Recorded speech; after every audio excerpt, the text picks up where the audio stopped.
Oh, I was gonna check the audio. Oh, is my video that delayed?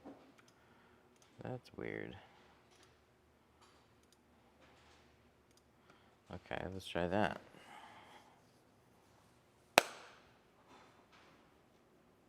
Okay, that's better.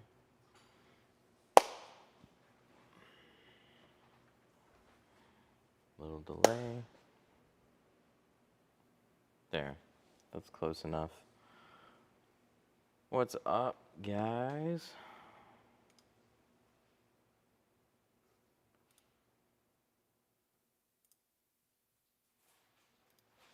We have a CRV. I'm going to start with taping this one. I think I got to, ooh, I got to change my spray tank water. I'm going to change my water first. Nice. Yeah, let's get new.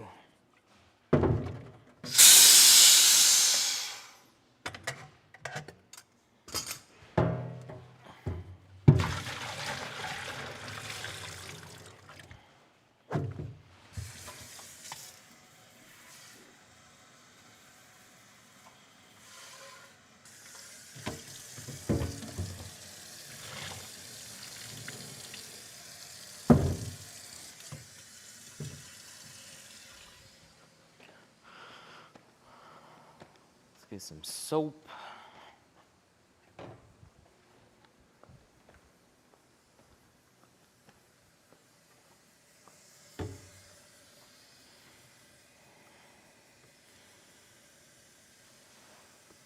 Whoop. Oh, there's a fly here. Hang on.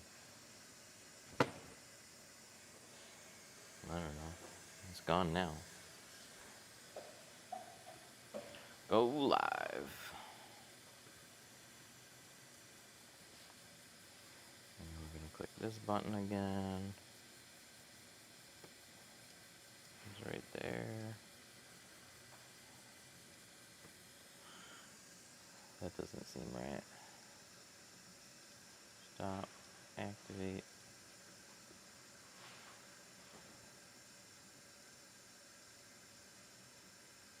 I think it's good. Are we good?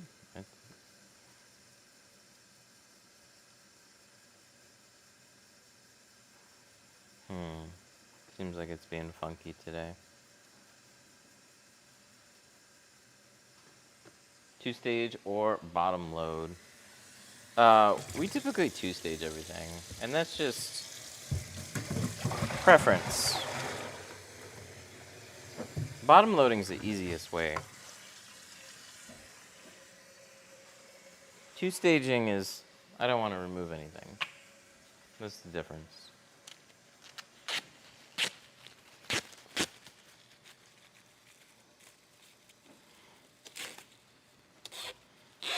Is adhesion failure more likely in carbon and ceramic films due to more heat absorption? No. It's more likely in a poor quality film.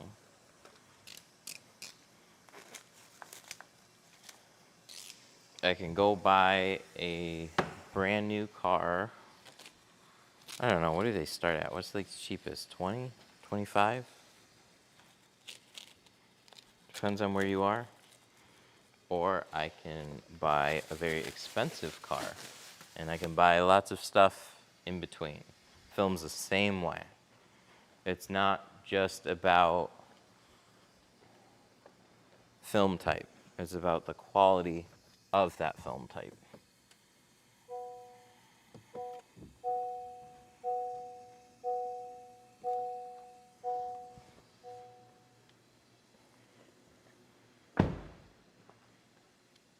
Do you stick dash cams to tinted windshields? I've tried static film. Some works and some doesn't. Well, there's not really going to be any glue on a static cling film, and there's a lot of weight there.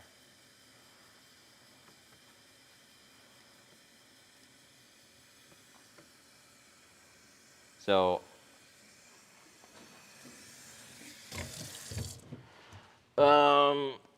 I would just stick it directly to the film.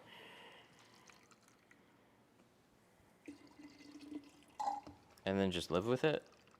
There's always a chance that it's going to develop a light little like wear suction cup ring around it. But,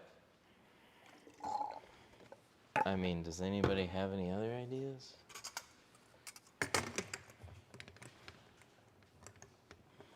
Some films will not leave any tint behind, so you could like stick a tint to another tint and then be able to peel it off, but it's hard to say what one would or what one wouldn't, especially if I didn't do this. Just ordered a bunch of stuff. Thank you, appreciate that. I hope you like it.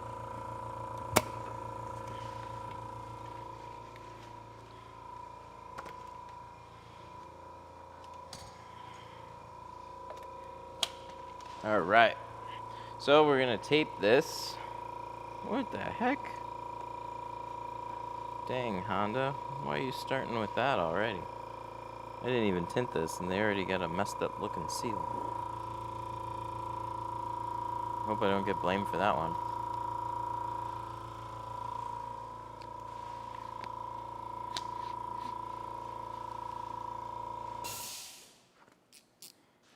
All right, so first thing, we are going to tape the seals.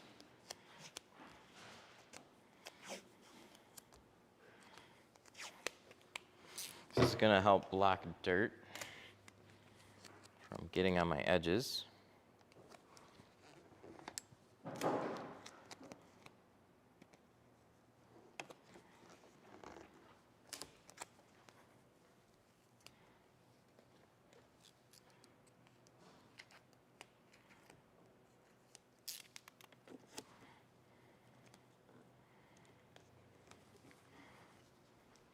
We are going to two-stage this one. Make sure our tape is nice and in there. Roll up our window. Is this on the end? Is this static cling? Oh, it is. I like it.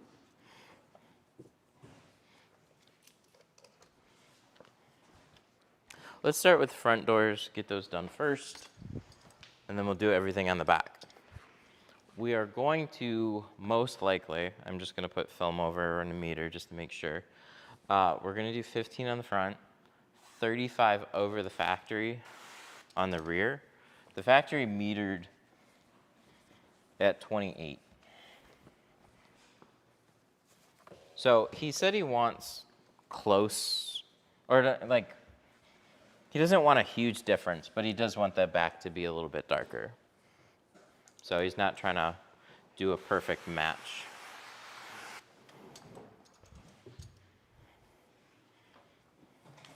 No, that's my carbon cabinet. We want this one. We need some 15. Ooh, we got it in a short roll. I don't know if we'll need that. 15. 36-inch roll. What do we do here?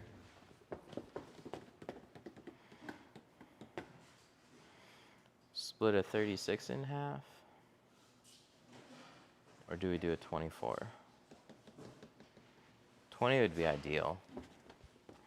Let's just do the short roll. I don't get them that often.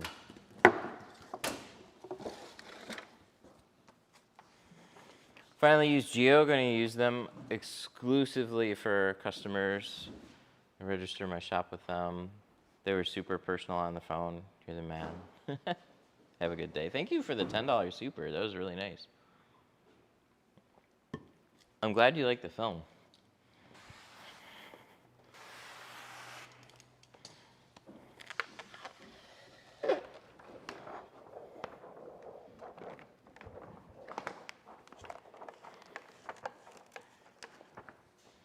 Yeah, let's do this. I got a mirror over there.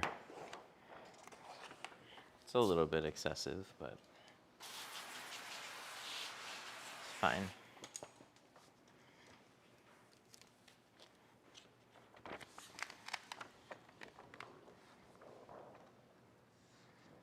All right, so we're putting 2 pieces of film, making it super dark temporarily.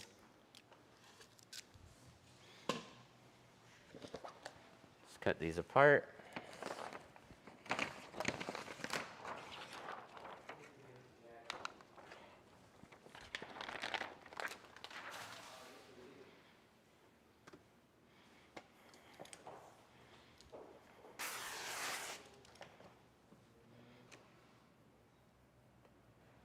Line this up on the bottom, right like so. I just make sure both of these bottom edges matches, and then I lock them together.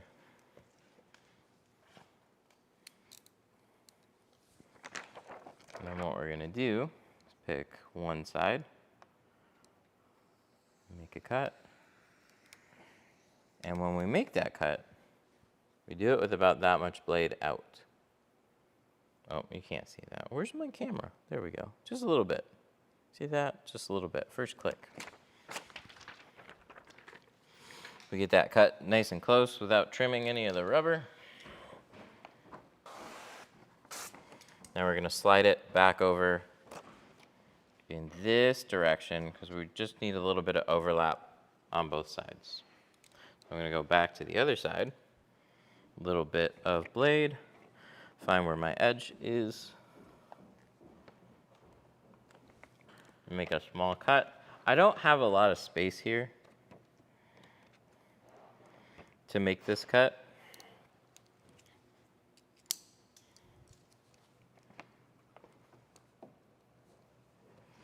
But I'm just getting what I can. I just need to effectively draw like a straight line.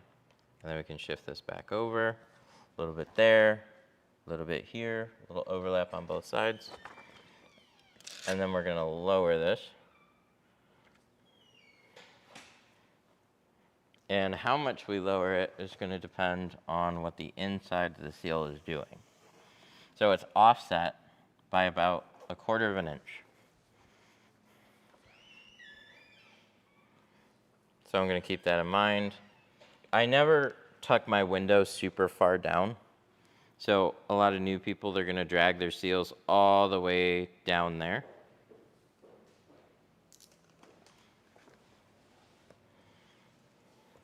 Lock those together.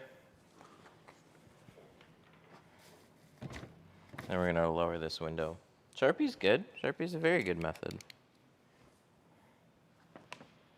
So since I've got my mirror in the way, I'm right-handed, it's more natural for me to go in this direction. But I'm gonna try and get closer here.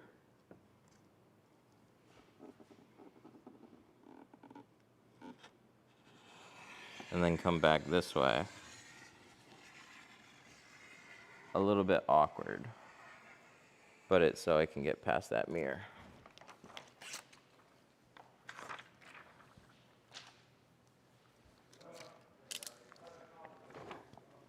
Yeah, Sharpie's nice because there's less steps.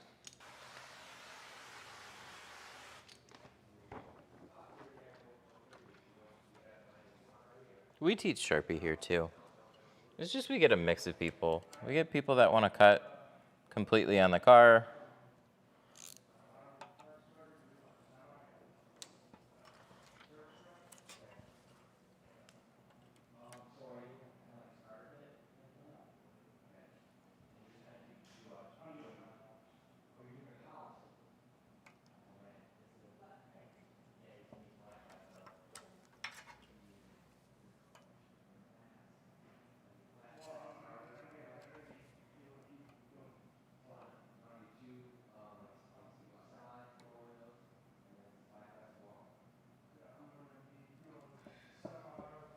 There we go.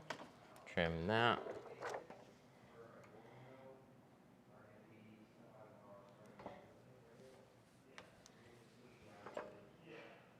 Trim this edge. Sorry, I'm listening what's going on up front. There's somebody here buying flat glass tools, which isn't much different from auto.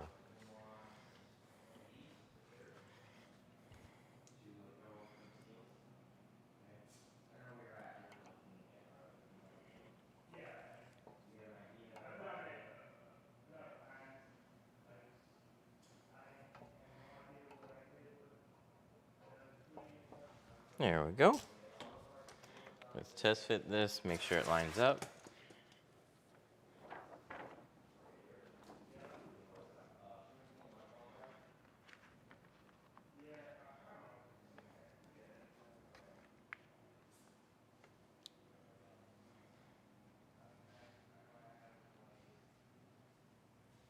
That's nice. That looks good. I likes it.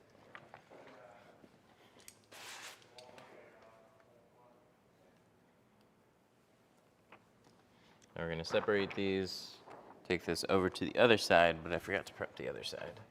So let's go tape that, wipe it off, and put the pattern on there. I can tell a film is cheap right away before it's installed. Some of it's by feel, and that's just comparing it to other films.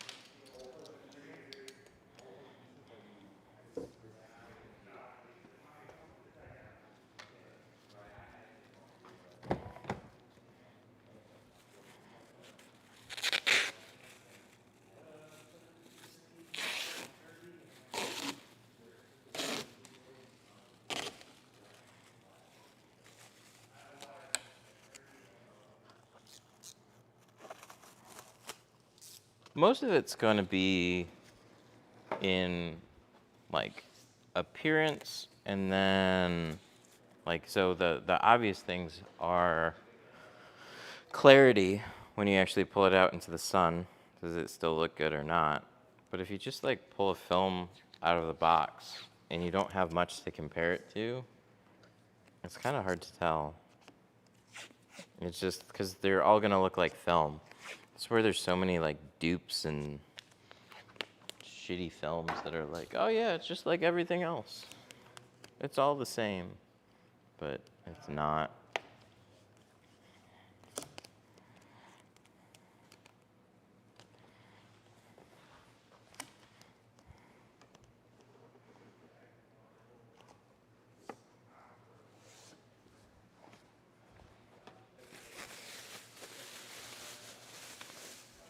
What type of 5% film do you recommend?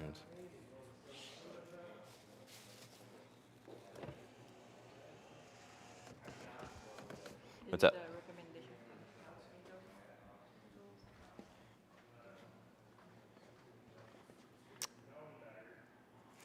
Okay. Like a full tool set?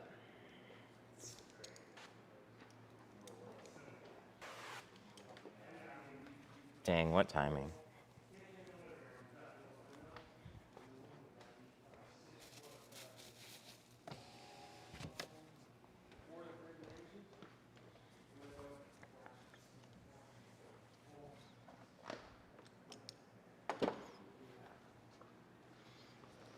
Okay.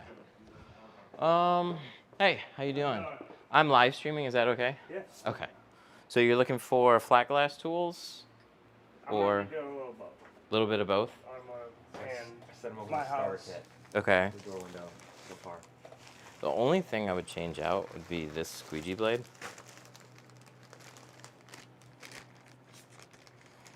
Well, I told him I'll just get that kit and then whatever extra. Okay. That's cool. Easier that way I got flat out. For flat glass, having a little bit more pressure is good, but that squeegee's got a good amount of pressure. This is going to be a good all-round squeegee blade that will just, you don't have to push as hard on the window for it to form to the window. So some people like a lot of pressure, or will naturally put down more pressure. That green squeegee blade that's in there will just be a firmer squeegee blade. So if you need more pressure, you can use that.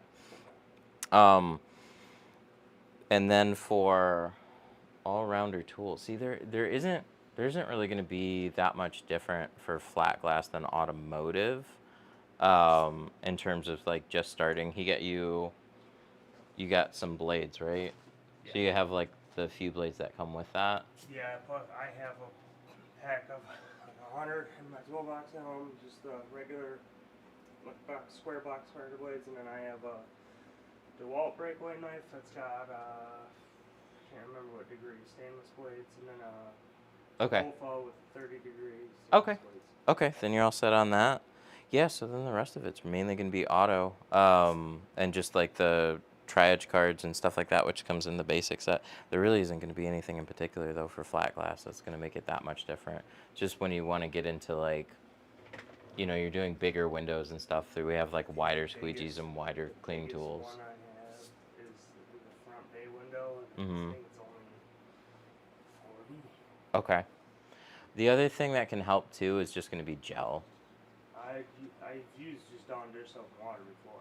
Okay, so for slip solution, that's still normal. You'd use your regular slip solution. Um, the newest things that we have are gels to spray around the edges to help keep them cleaner. So in flat glass, it would be really helpful for that. But yeah, everything else should be good then.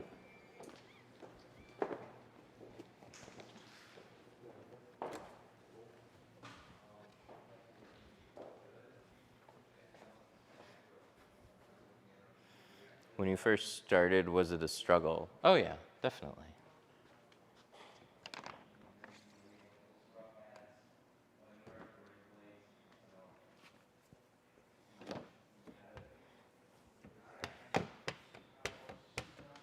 Everything's a struggle when you're first starting.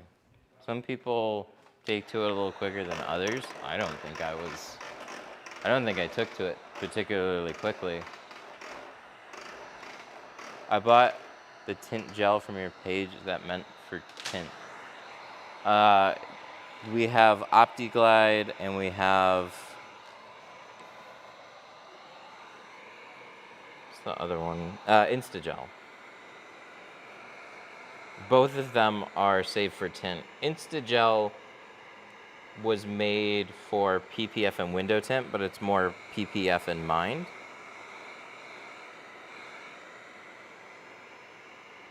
OptiGlide's made more specifically for window film. It's a thicker gel to spray on the edges.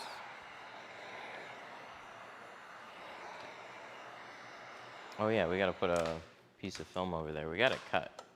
Let's just grab that. I have an appointment with him next week on my brand new car that now has a misfire. Oh no! That's no good. What car is it?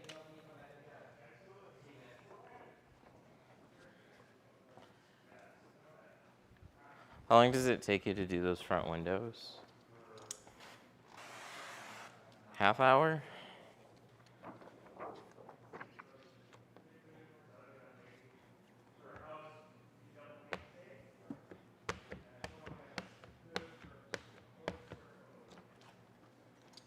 All right, now let me grab that heat gun that I put right here.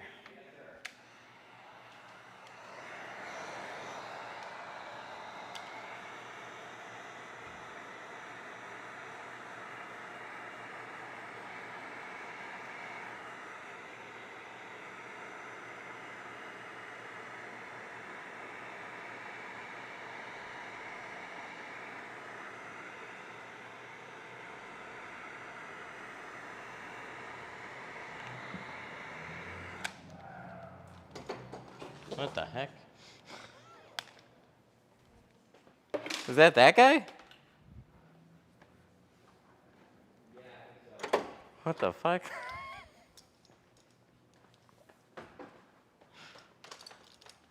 Squealing out of here.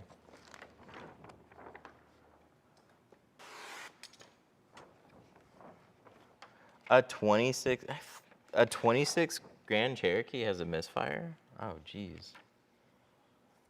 That's crazy.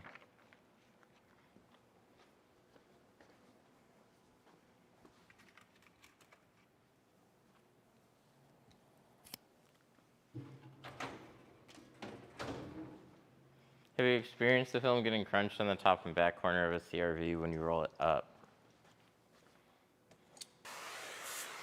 I've definitely had that type of thing happen. I don't remember if it was CRV, but I've had it happen on random vehicles. So it's really easy to fix before it happens.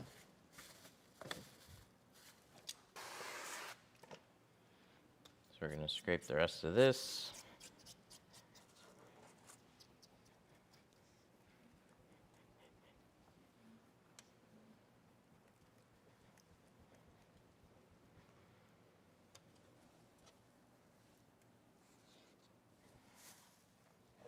So once we go to install it, I'm going to apply a little bit of heat to the top corner if I feel like it would happen, so I'll show you.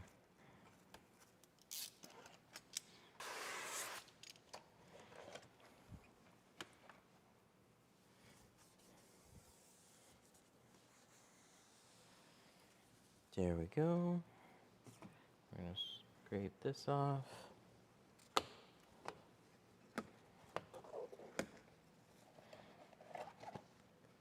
Oh, you bought Instagel. Sorry, my chat's catching up. Somebody's coming down for a class. Dude, I don't know what it was.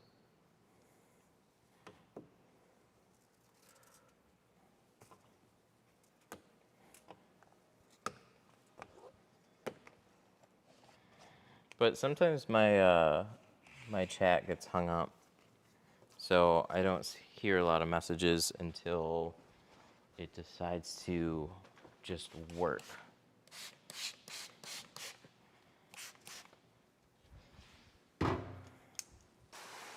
Spray some gel on those sides. Watch the film crunch on this one since I mentioned it. Yeah, no kidding.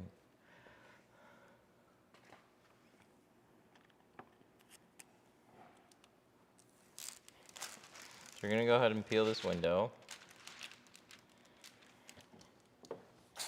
Spray. And we're gonna lift this. Clear that mirror. I'm gonna start with the long side. Just easier that way. We're gonna roll our tint in a little bit, push it in. Go to this side and do the exact same thing. We're gonna curl our film back in and then push it into the seal. Line this up nice and close. And we're gonna lightly sweep out some of the water.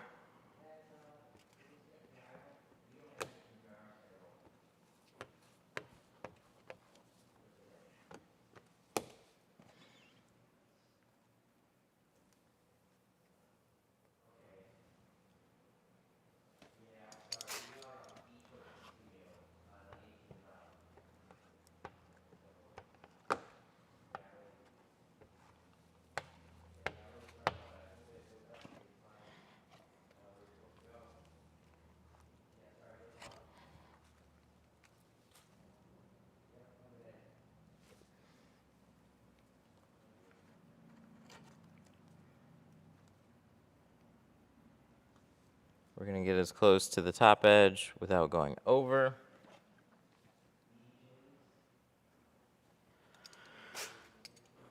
DJs? Yeah, they're nearby. They're in Clinton Township.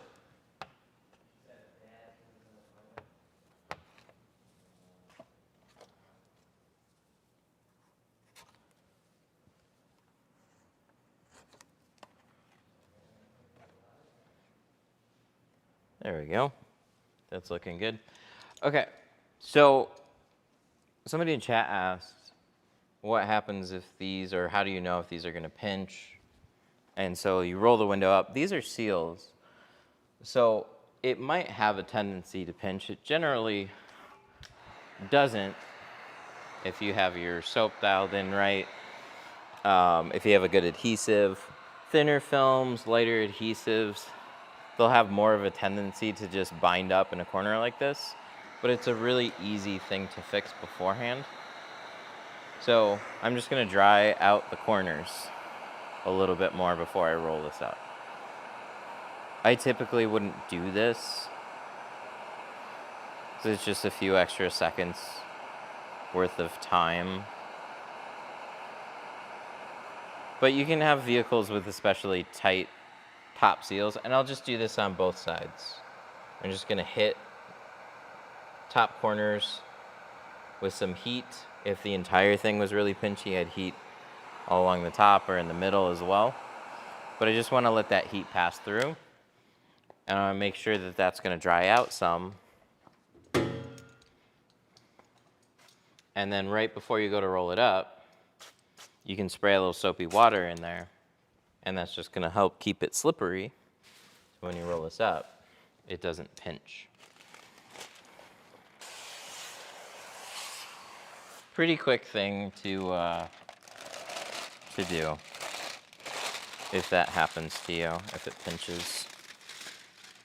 But yeah, I've definitely had it happen before. Where'd my shank go? We got some in here? Good. So now we're gonna tuck this in, pull back our seal.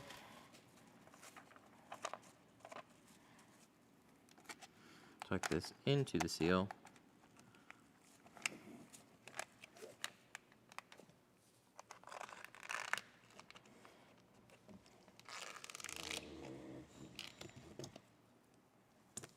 Ta-da!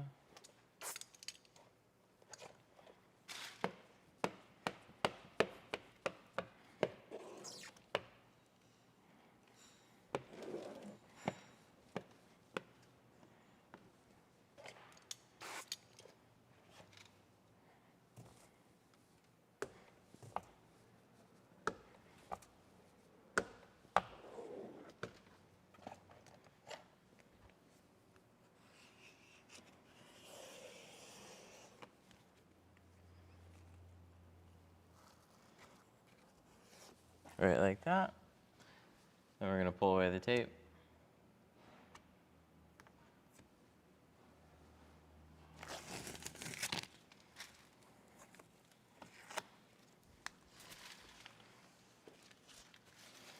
So you just squeegee all that water inside the door? Yes. Yes, we do. And oh my God, the car is just freaking out right now.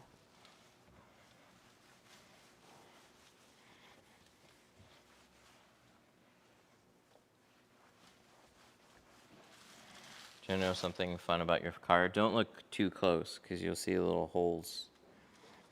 So when it rains or you wash your car, take it through a car wash, water is always getting in your doors.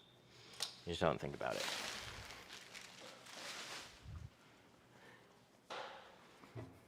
There's drain holes at the bottom. No, we're destroying the car. That's the whole point of doing it live.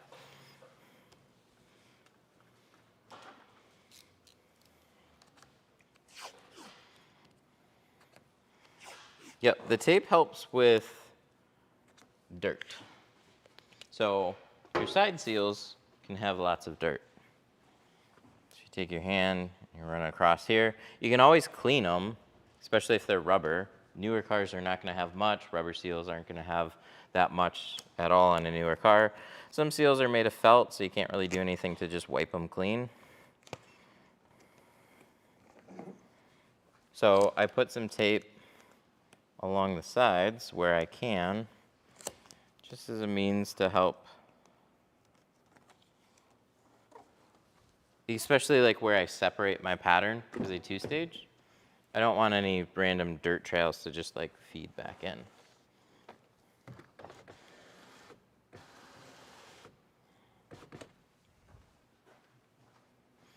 This is so calm and relaxing.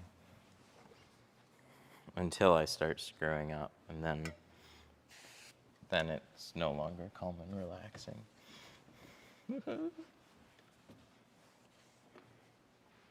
But good. I hope it stays that way.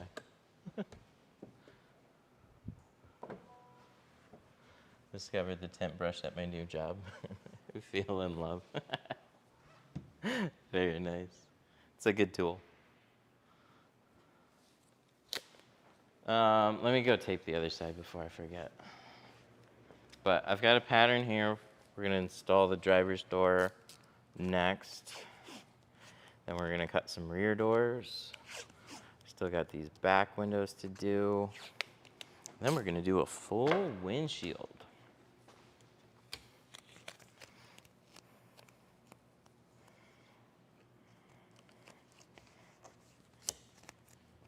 How does the tape not tear the felt?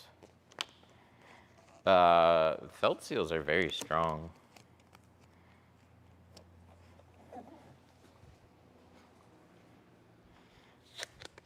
So I don't know, there's nothing to really tear. Like waxing, it might pull some little felt bits. Like I'm talking about like the tiny little loose pieces. But it does not ruin felt seals.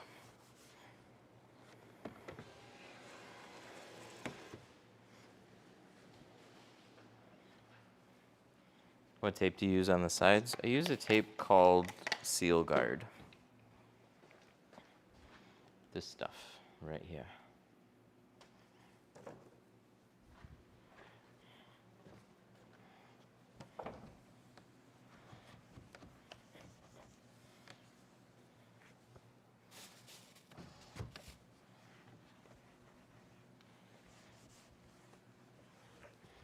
All right. So we got the front doors tinted. That's in 15.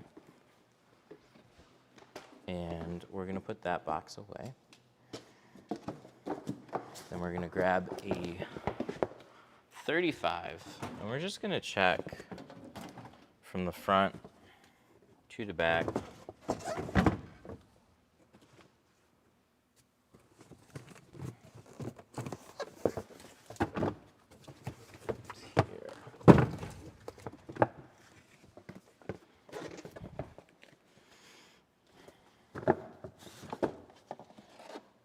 Oh, that's not much.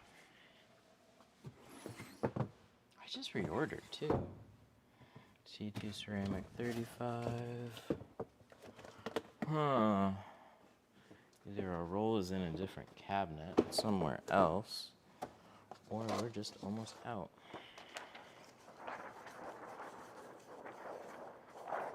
Almost out of the short roll. I got plenty of a longer roll. I subscribe because I feel I can learn a lot from you if you don't mind the questions. No, that's the whole point. If I didn't want questions, I just wouldn't stream. Let me check. I'm just going to check the other ones. Apex, apex, apex, apex. That's all right.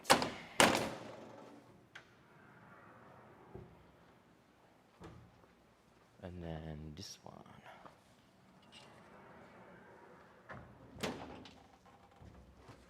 Carbon, carbon, carbon. Carbon, carbon, carbon. Okay.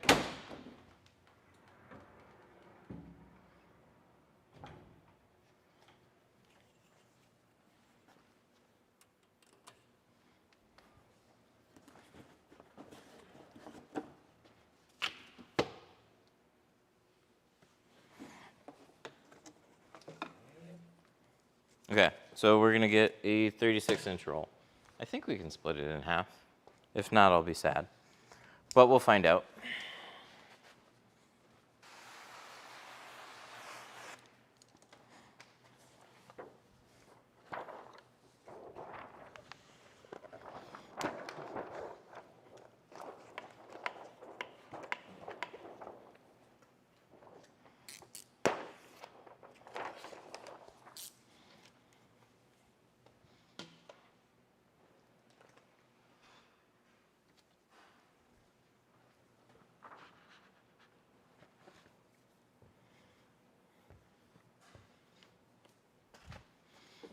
Lumar's the best film in the industry?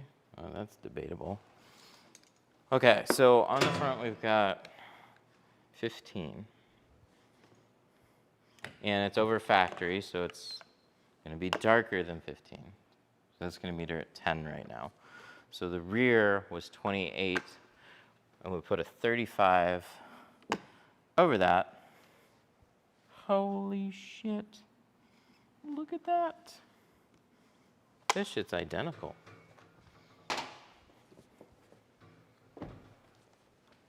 And here I thought it was going to be a little bit darker. I didn't really do number. Oh, wow, that looks nice. I think he'll be happy with that.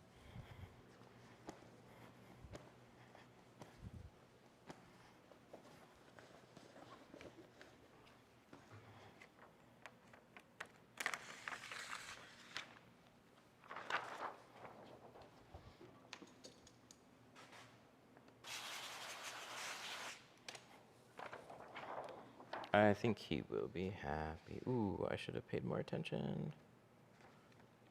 Do I have enough? Oh, I got enough. Okay, cool. I should have split it a little bit closer. But that's okay. We're fine. We're fine. We're fine. Lock these together.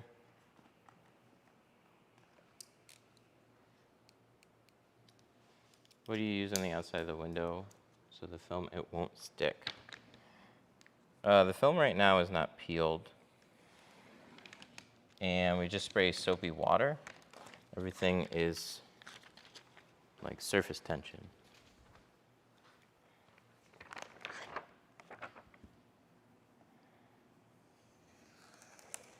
So I'm gonna cut this side.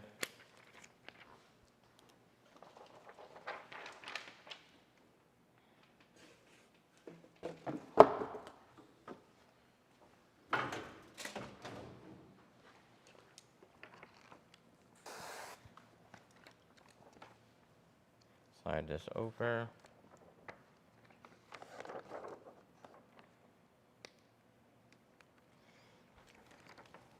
Come over here.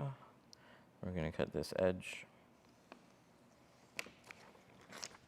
This has one of those angles on the side, so we're not going to, oopsies. So we're not gonna go all the way up the side. We're gonna stop here, just along the flat, and bring it back. So I have a little overlap on this side, little overlap there. Pull it down about that far. 1/4 inch or so. Went a little bit farther than that.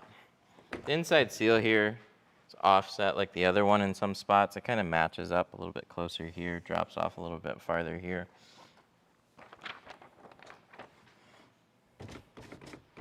Oh yeah. Good, my 36-inch fit.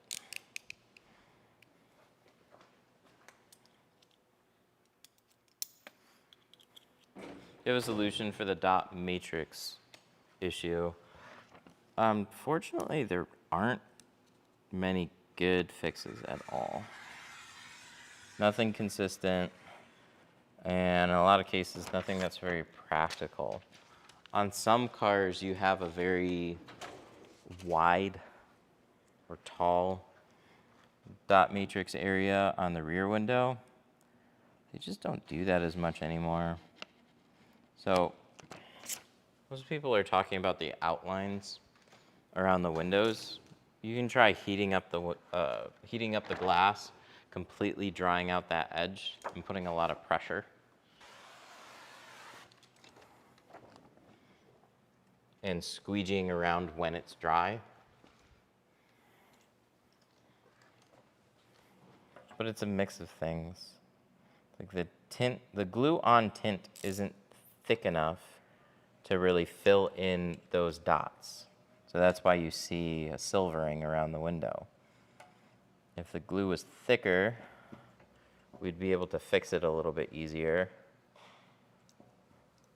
Or if tint was softer. So you can get like a vinyl to kind of fill in those dots. There isn't anything practical for like the thin dot line that would make it disappear.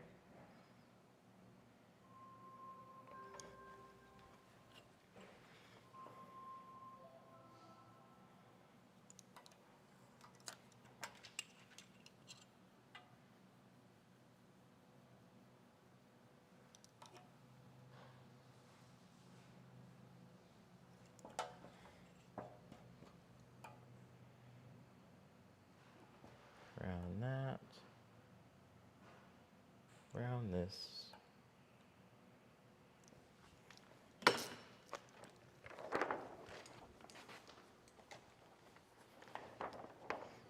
you ever second guess which window it's on when you're moving it around?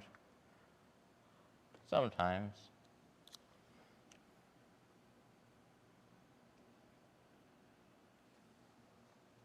For the most part, everything is repeating the exact same thing over and over again. It's when I could pull something off of the plotter and then I forget. I always check the liners quick if I'm unsure. Then I'll cut out a square window. And then I get really confused on the square window. Off of the plotter.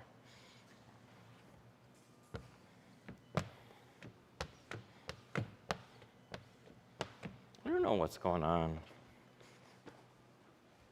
My chat. You guys are commenting, thank you. This program though.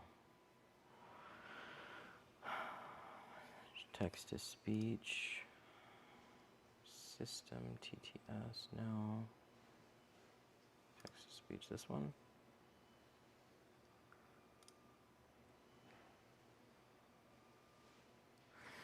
Yeah, it's just things are getting hung up and I don't know why.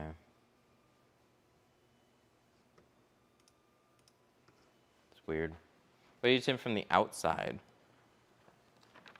Do you want the real answer or do you want sarcasm?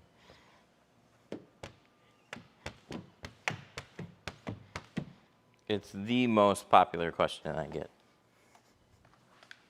Why are you tinting on the outside? It goes on the inside.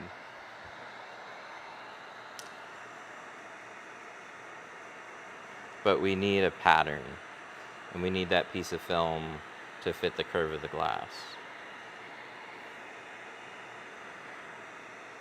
So it just starts with a loose piece of film.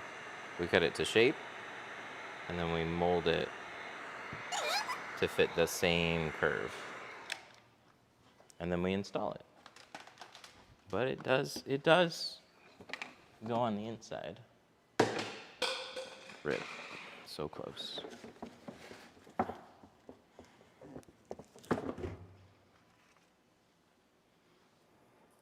you show us how to shrink without snap shrinking? I can. That other window needs it.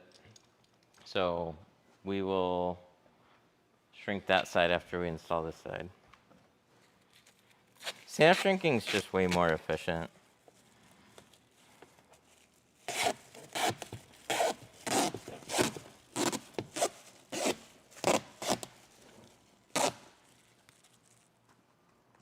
Got a small micro dirty.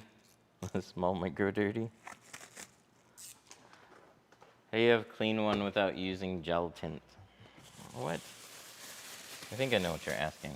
You have dirt in your tint. How do you make it clean without gel? It's the same thing. We got a lot of videos not using gel. For years not using gel. Tint's just a learned skill. Dirt comes from everything.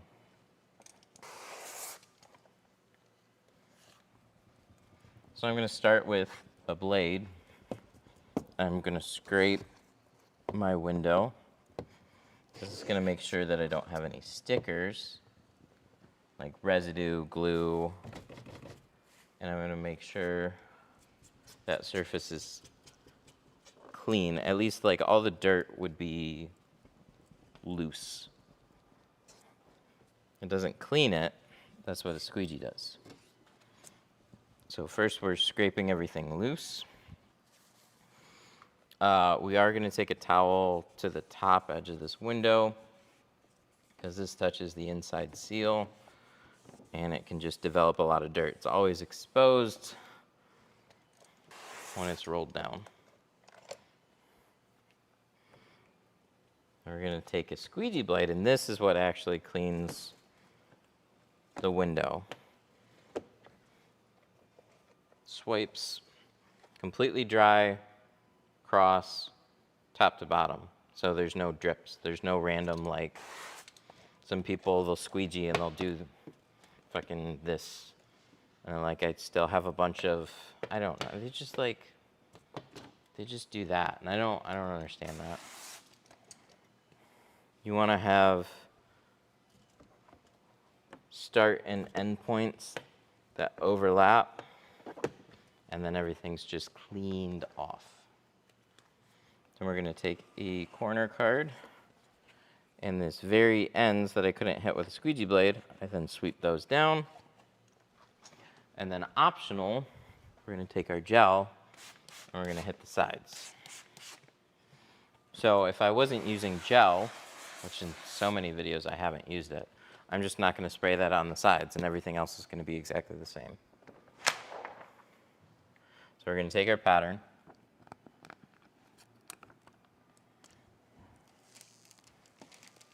We're going to peel halfway. We're going to spray the top half. Just completely coat the film so it slides nice. Then we're going to get one edge up on the window first. Roll our film and tuck that into the side.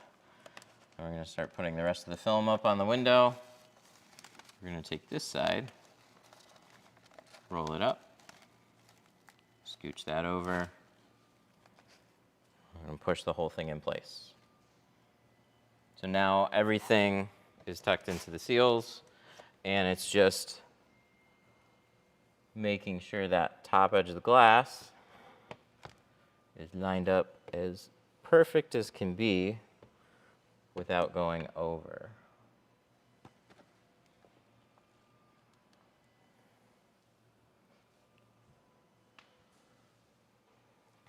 Looks good. Is that gel the same concept as Insta-Gel? Yes, but it's thicker. So it's less runny and a little bit better.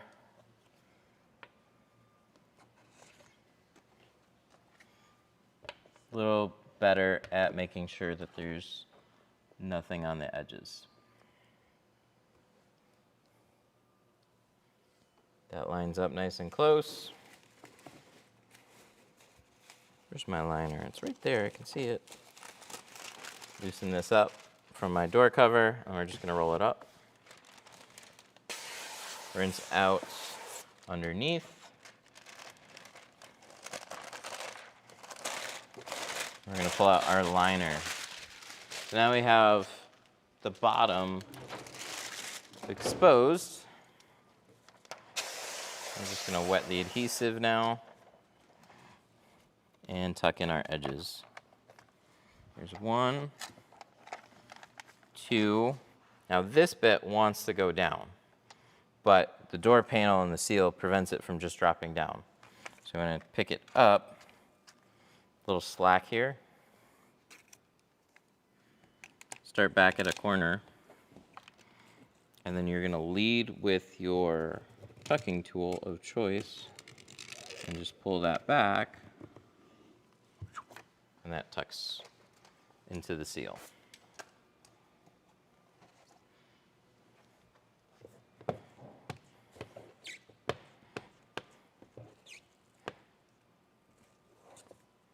We're going to pull our seal back.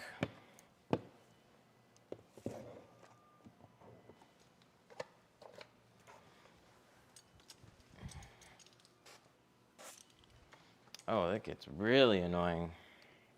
Why do bots come in and just like, how does that even get allowed? Block account. Yes.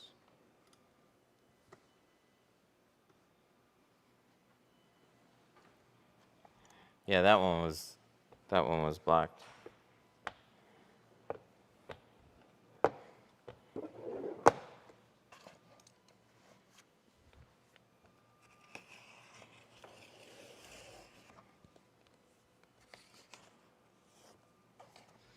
Swipe that.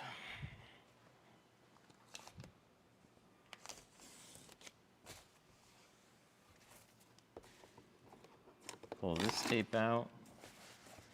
We're gonna peel our door cover.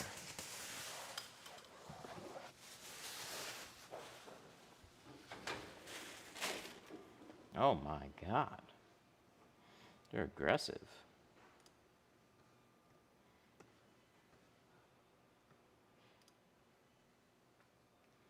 You must be getting popular today.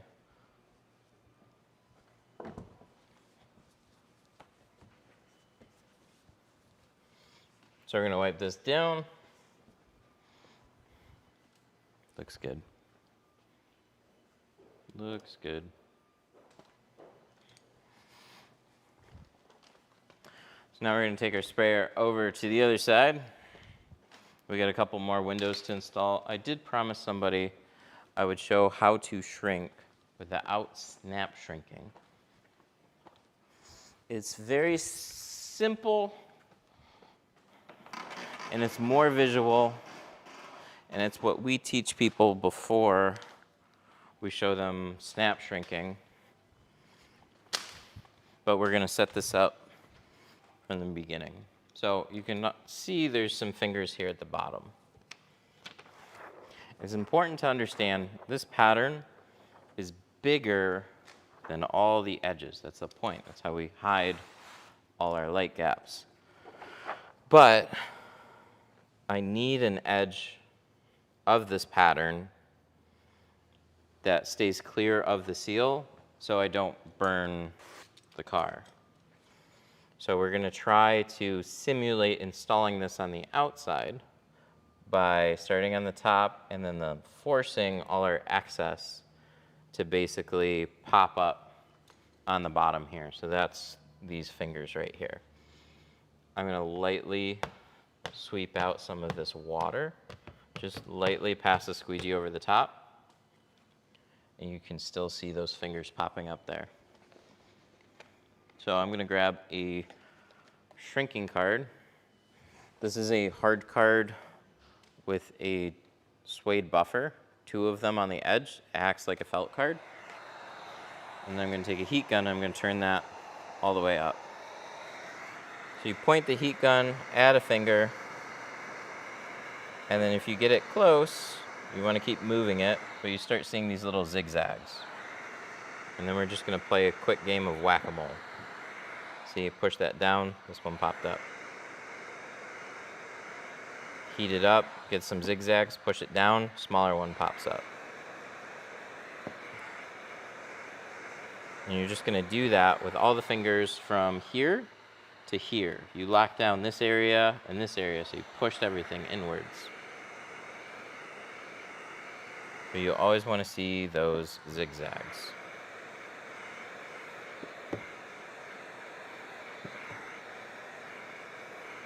So it's just a little game of whack-a-mole. As you push these down, you knock out some of the water underneath that allows the finger to dry a little bit faster and shrink a little faster. And you just go across until you see everything disappear. Now where some people get confused too is they'll install this and they'll still have some fingers that pop up.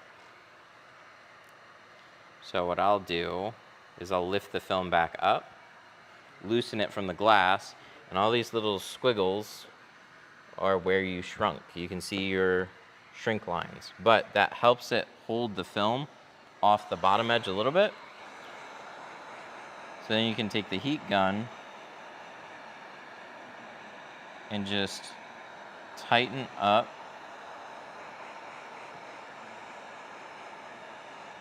that loose film, and then it's effectively the same thing as snap shrinking. It just happens in more steps. So for snap shrinking, this one's already been snapped. You can see this perfect little smile. I'm gonna push this down and squeegee this out.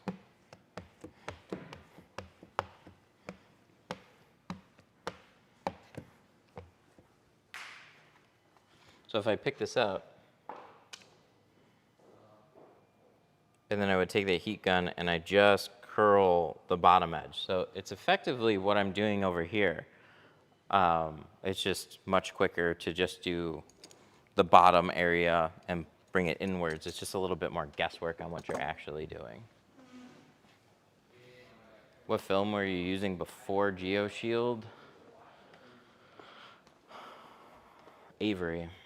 I was using Avery for a long time. Oh, okay, good. I was just making sure that that's still blocked.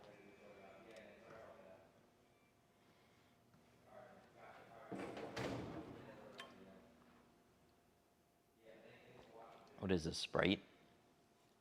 It's like a little character or a drink.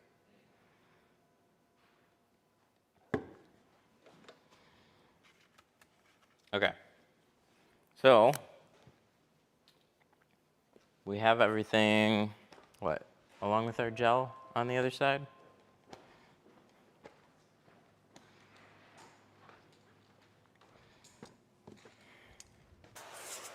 So I got a sticker on this side. This has to be removed.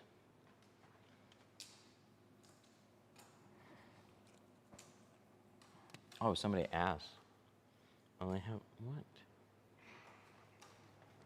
Chat's weird today. We got lots of bots. We got weird questions. I missed that one. Around how much is a job like this? So originally we were just going to do all the sides and the rear. In the film that we're using, it's $350, but we added the windshield, and now it's $550.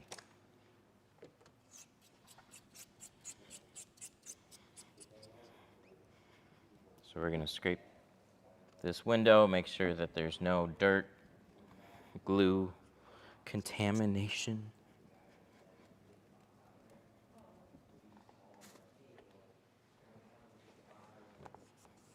And we're going to wipe off the top edge of the window to make sure it's free of debris.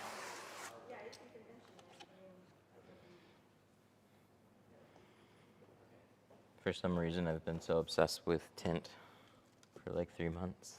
Nice. What's up? Hey, so I guess something was going on with Cherry, blocked some bots. Yeah.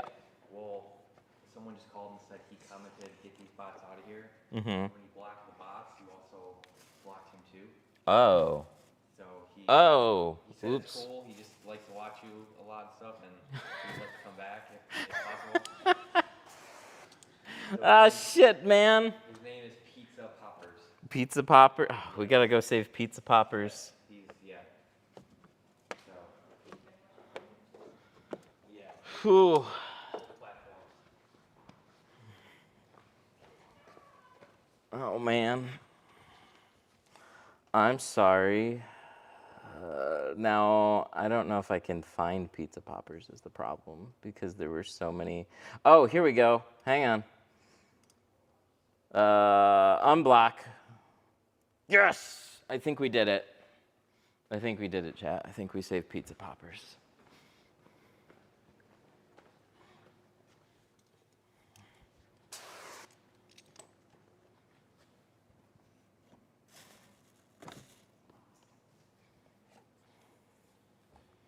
I thought it was going to get buried there.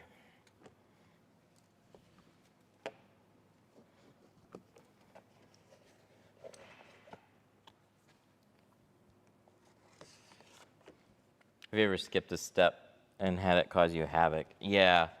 Shrinking's the biggest one. Sometimes I shrink one of the doors and then forget to shrink the other side. And so I typically cut my patterns and then I shrink them at the same time and then install them. That's the biggest like, oh, fuck. It is very hard to save some patterns if you didn't shrink them.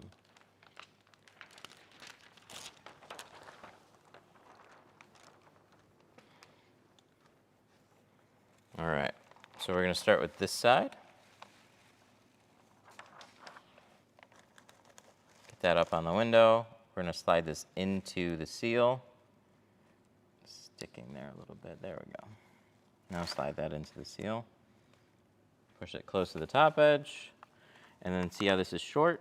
That's good, because now we're going to go back in the other direction.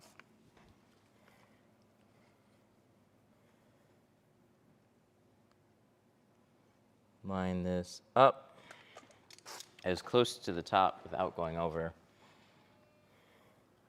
What do you think about all the new tint gels? Is it worth the hype? They're so helpful. They don't, I get asked all the time about them. They don't replace your slip solutions.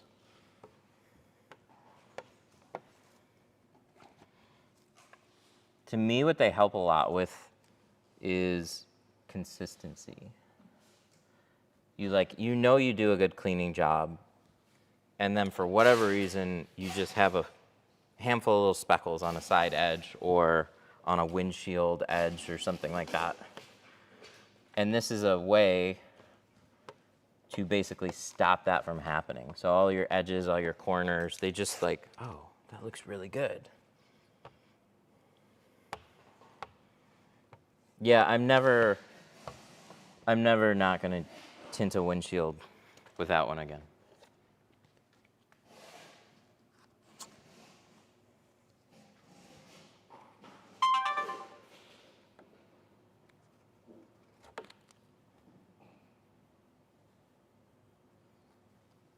I gotta change the battery.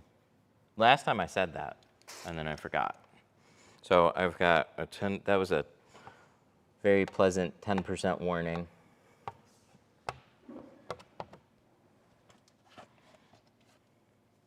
Thank you, camera. 10 out of 10. Okay, so that's good, that's good.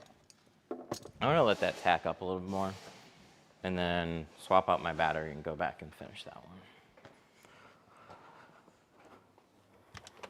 one. Oops.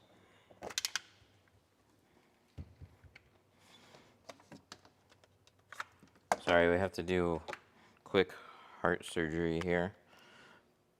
I have a cable, I'm gonna plug that in. Gonna make sure that's getting power. And then I'm gonna pull out this battery. And my live stream didn't die. This is your heart, by the way. This is going in. You're on life support right now. Ta-da! Battery swapped. That wasn't bad.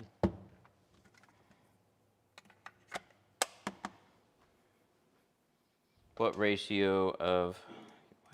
Why is this so funny?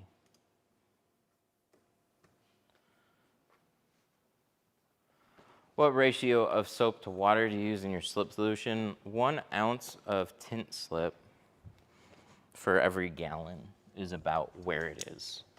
There's times that I'm gonna add a little bit more. I usually don't put less than that.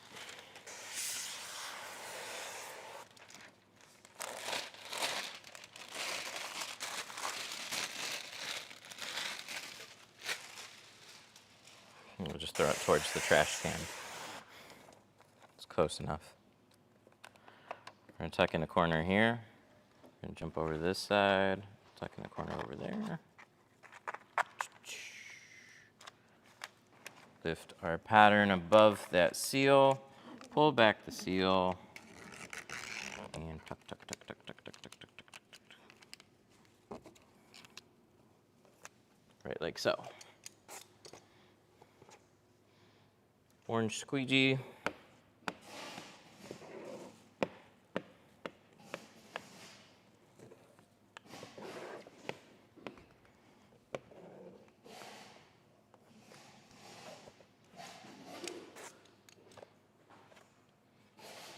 What's your favorite, easiest vehicle to tint? It should be like an F-150. For whatever reason, it's like, I look at his car like a sedan.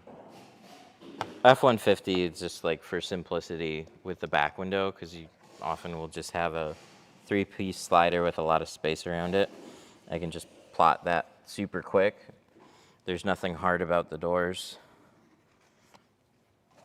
But my favorite is Malibu's. Malibu's are the older Fusions, the ones with the, it's like pre 2012. Those ones are awesome. We used to get those. We used to get Impalas and like herds. Impalas, Malibus, and Fusions. Those are the best days. Just like, oh, yep, we got 3 Fusions scheduled for today. It's like, yes. No, I was just gonna check it.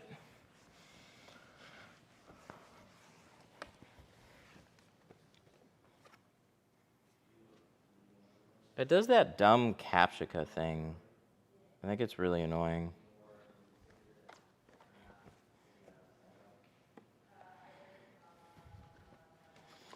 Gotta go check it. But I was just gonna check it. Rip.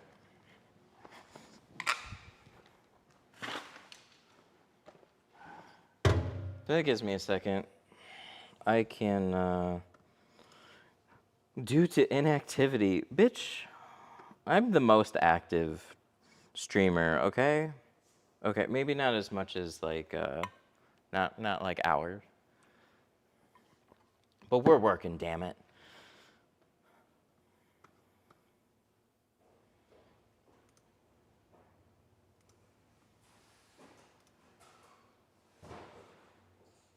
Higher quality speaking rate, audio format. Maybe we can just change this audio format. Opus? Oh, let's enable it. Let's do that. Let's try this again. Copy link. Then we're gonna go here, we're gonna go docs. Custom browser docs. We're gonna delete that. Add that. Apply. Close. There. Now you guys have been reset. Hopefully it'll work. Let's start TikTok again. That did work. That did work. That's a good sign. Hopefully it'll continue to work. Okay, we just did the front door. We have the rear door to do. It's 12. I was at 12.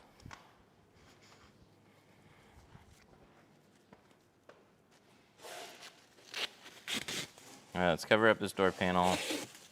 Install. Let's get to the windshield by 12:30. That's the goal right now. Windshield in 30 minutes. Or it's free.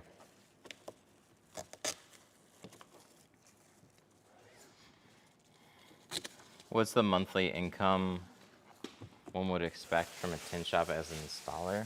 Oof. It's too hard to say because it varies so much. You don't need a big space. You don't need a fancy space.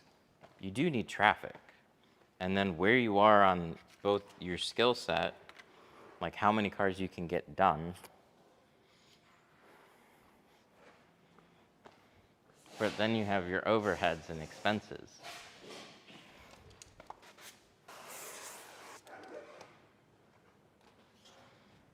So that's where it's like, you could have a shop that's doing super well in the same area, somebody's just doing really bad. It's like asking, like, how much could I expect to make from owning a restaurant or a bar? It's like they're all inherently the same thing, serving food, but they're all run and done completely different from each other.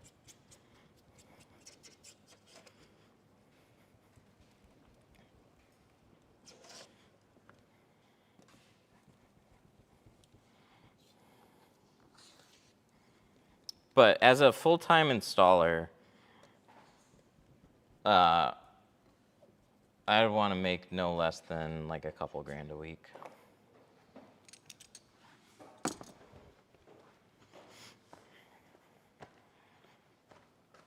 There was like when I tinted for Symbol Auto Glass in Shelby, for example.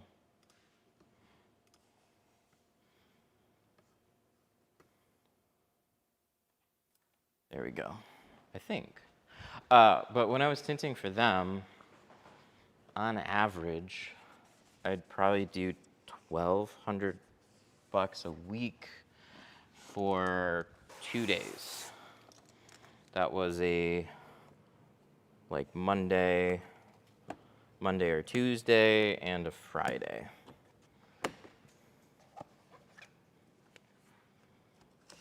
They were one of my favorite accounts. So I would go to places that would just have no work for me to do for the day, and they wouldn't put any time or effort into scheduling tint jobs. And we had some that would just like, oh yeah, I got like 5 cars. Can I pull in more for you? You're like, shit, man. I'm already maxed out. Oh, there's my pink one. It fell.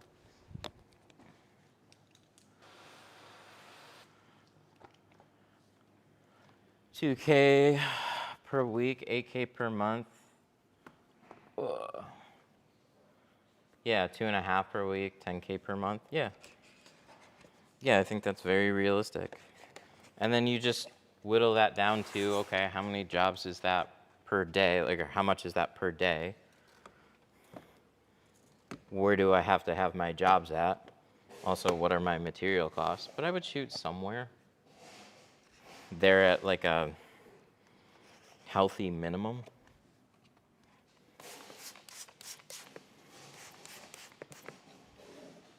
That's where it doesn't make sense to do tint jobs at like $100. Unless you're just doing a lot of them every day.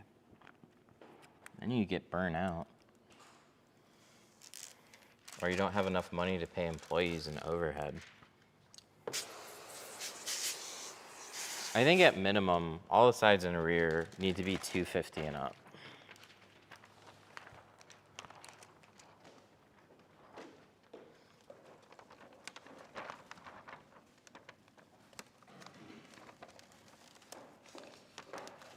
Oops. Oops. There we go. I want to make sure everything goes in. Slide this back over.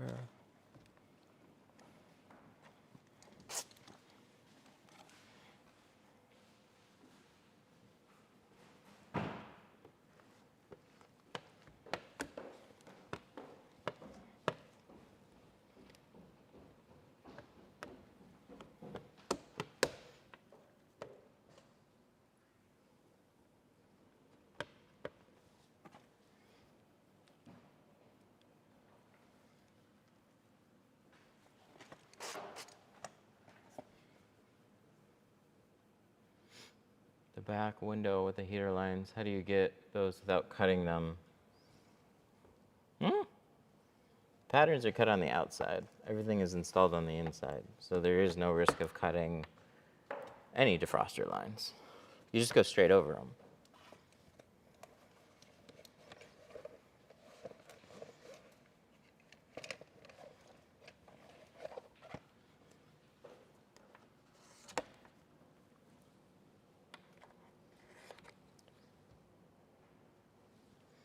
Looks good. Go ahead and roll this up. Charge extra to remove old tint. Yes, absolutely.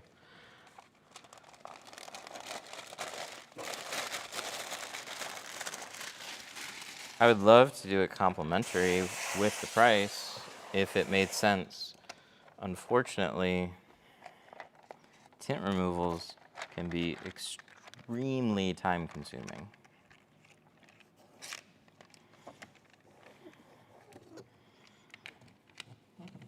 I'll sometimes spend way more time trying to do a nice removal than actually tinting the car. Some remove easy, and some are the worst. That's where all the cheap jobs get you. Somebody finds a place that's doing it for $150, which, like, hell, man, if it looks good, and you're happy with the place, go for it. But what you might have is a bubbly tint job in a year And then you have to pay to get that removed. A lot of that thin, shitty film does not come off easily. Gets flaky, because it's thin. Wears out and cracks in the sun. There's a point of shrinking the back windshield, but not the doors. What's the point of shrinking the back windshield, but not the doors? I shrink the doors. Some guys don't. They'll still have to shrink some doors, but they're gonna typically remove the bottom seal.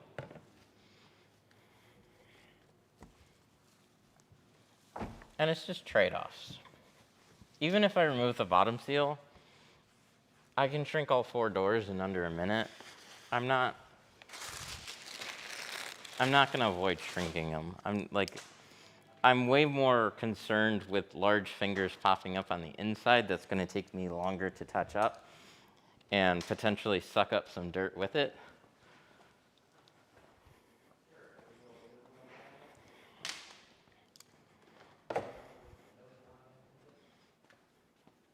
What do you use as a finishing squeegee? I have a few. This is one I'm using today. This is the Pros Blade by Tri-Edge. This is the harder version of that. And then this is the soft one that I'm using as a cleaning squeegee. These are my favorites right now. You'll be seeing this blade a lot right now. This is a blade that I've had for a long time. I know some of you see Blue Max. This isn't actually the original Blue Max. This is like an older squeegee blade that I've had for probably about 4 or 5 years. But the material is what I'm comparing. Okay, so let's cut out a back window and some quarter windows. What do we have in here? C2 ceramic 5.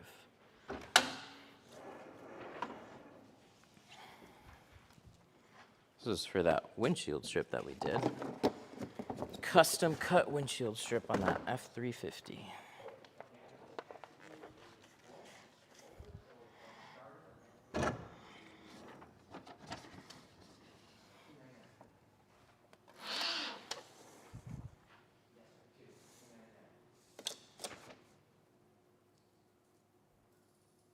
Why so expensive?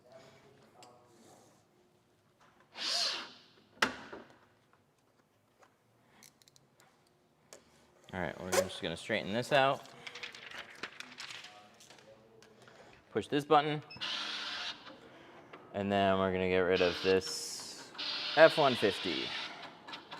350, it's a 350. Bye-bye. So today we're doing a 26 Honda CRV. It's this guy right here. And we need to grab the back window and the rear cultus. So we're gonna take these and pop them here. I could get a second one. Why not? Actually, you know what? I'll just leave it blank because we don't need it. 36-inch roll. We're cutting C2 ceramic, so this blade, these settings should be all good to go. Click cut.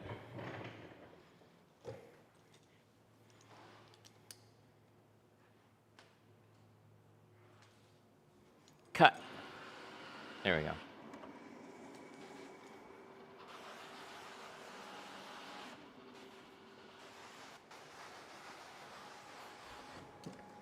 Ooh, thank you, Honda. I was curious if Apex Ultra scratched easily. I don't think it scratches easily, no. I wouldn't say it's got an amazingly scratch-resistant scratch coat, though. It's got a good scratch coat. But I don't think it's any different from the carbon or the C2 ceramic. They're all part of the same family. They all are very similar, except Apex you want to baby that a little bit more when you're shrinking it. It's got 2 layers of ceramic in it. It holds heat longer. It's a thicker film. You just want to let it cool down before you like hard sweep it against dryer sheet stuff. What software do you use? No, software does not come with the cutter ever. The machine is always separate from the software. I use a software called Core.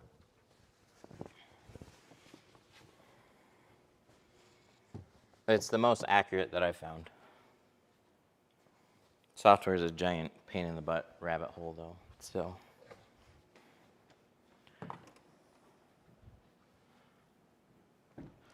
All right, so we pulled a temporary tag off of it. It did leave some adhesive behind. I'm gonna clean off the outside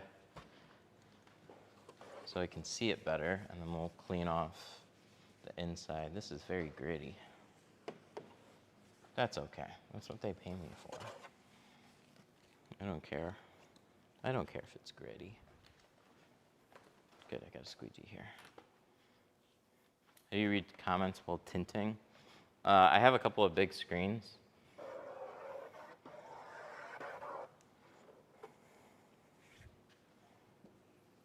I also have a headset that reads the comments, but something's going on with the GPT service on that one.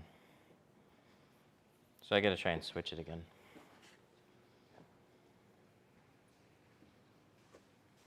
But I also gotta get a tint job done.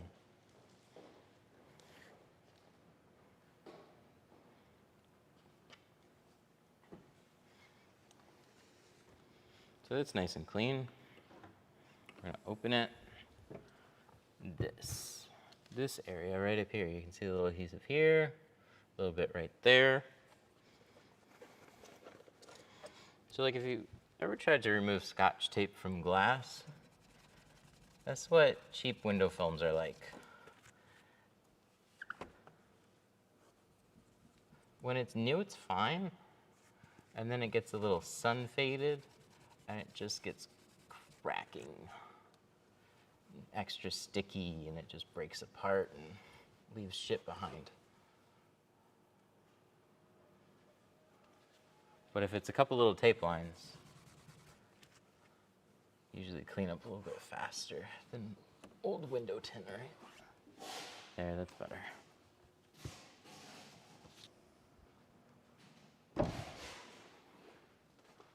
Should a wrap around the cab and corners be flawless perfect? You talking about vinyl wrap? I don't know how perfect vinyl gets. Everything comes usually with some mistakes, but I've seen some shitty vinyl work. I always, like in all these things, there shouldn't be anything that's especially eye-catching. If you have to get close to find imperfections, then generally wherever you went to did a really good job. But if it's just lots of, like tons of seams and things are lifting and it's cut short, it's like, that's a shitty job. How much should I be expected to make working at a new shop as a new tinter? If they're teaching you, it's tough to say, because like, just be happy you found a spot that'll actually teach you. There's a lot of people that would like to find a space to work that'll actually spend the time to teach them. But if you have some experience, I mean, it varies.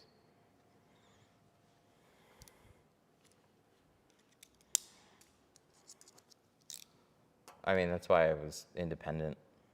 Mostly. I was a mobile tinner for a long time, and then I went independent. Before that, I worked for a shop, and it's just, you know, you cap out.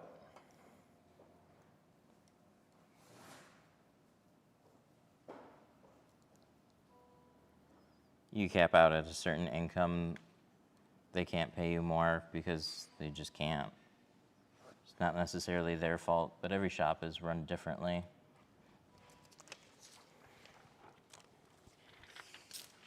Is that raised deck flooring? That is. I went to school and I have some experience on my own. That's good.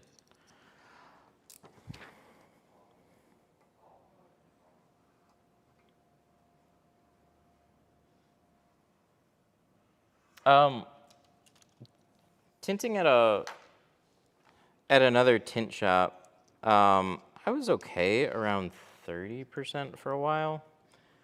If they kept me busy, then it was pretty good money every week. But the kicker is just when they don't keep you busy. And then you're just like, oh, I only got like one car today and I'm sitting on my butt. Like, that sucks. Wow, I just walked around the entire car for this. I hate doing that.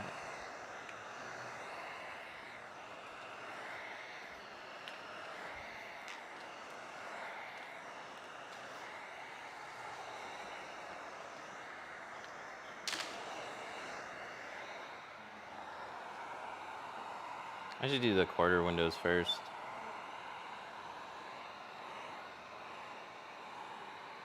This needs to dry. 12:19. You think I can get this done in 10 minutes? I want it to be on the windshield at 12:30.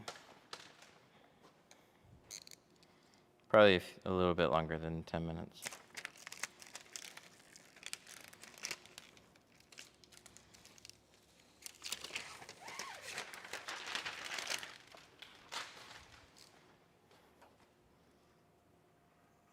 My problem is that I don't look at the clock while I'm working. I used to look at it more when I had a pack schedule. Now I set my own schedule and I baby myself.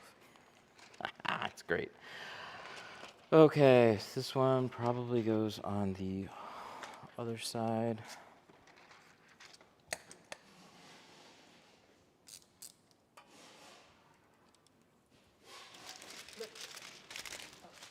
What? Oh, it's so cute. You made it a little bit smaller? No, I think that'll work. Because I said do the top part, middle part, and bottom. Yeah, that should work. Hopefully, like if I just line it up on a model, everything will fit nicely. It's not gonna look too little. Or it like, I think that looks perfect. Okay, so I gotta shrink out the bottom of this one. This edge.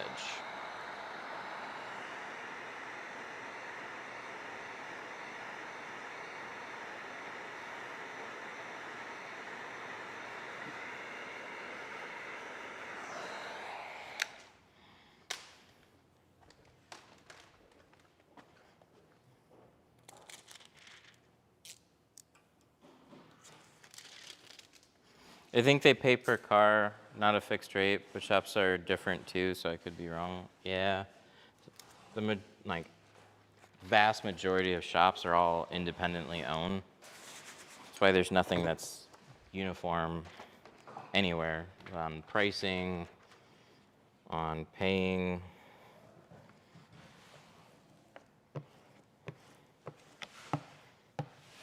A lot of them are trying to figure out, just like you, like, I've never hired somebody before. What should I pay them?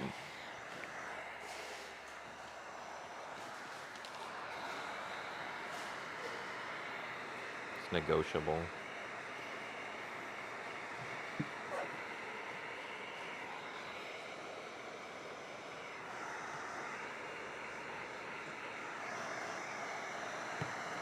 But that's why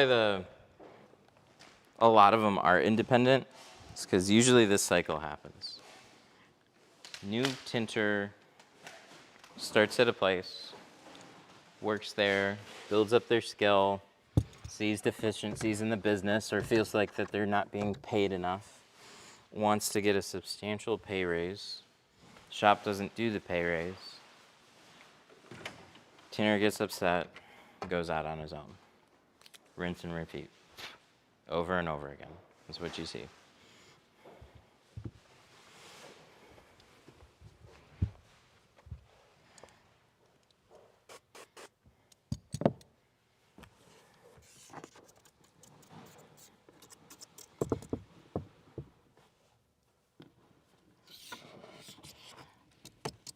All right, let's scrape this one. Which squeegee we're gonna use?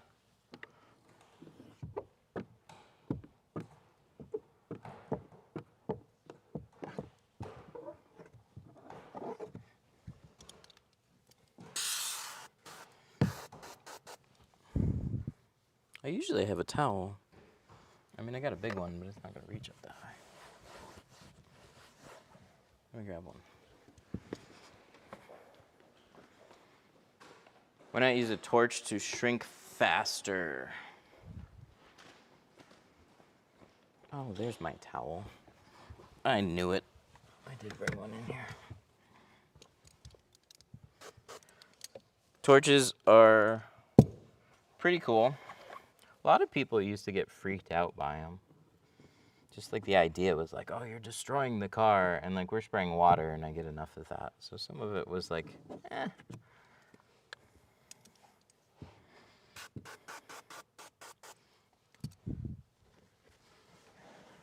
I just personally I never got super into using torches. I could shrink a window with it, but I used it more like a heat gun, and I just like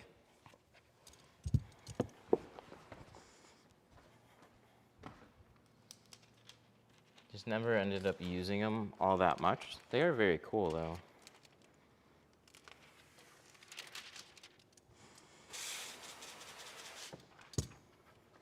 But it would definitely help with cord management.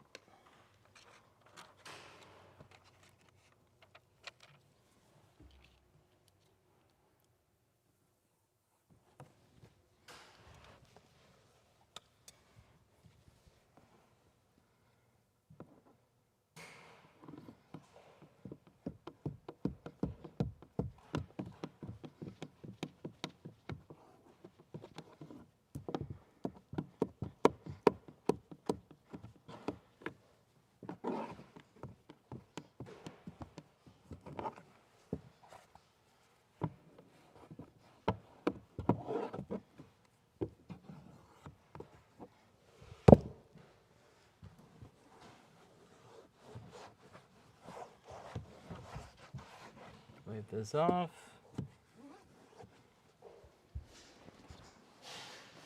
I have 2 cars this weekend and I'm so nervous.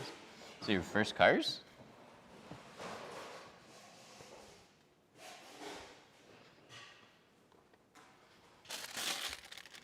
Plexi Shield. I haven't used their films. I don't know much about them. There's too many brands to keep track of. And what I see a lot of is a vinyl company, then turning into a window film company. So it's always, whose film are they using? Because they didn't turn into a manufacturing facility. They just found a window film. So there's so many of those companies that exist, and it's not hard to do. But I'm way less inclined to go out of my way to just try another window film like that.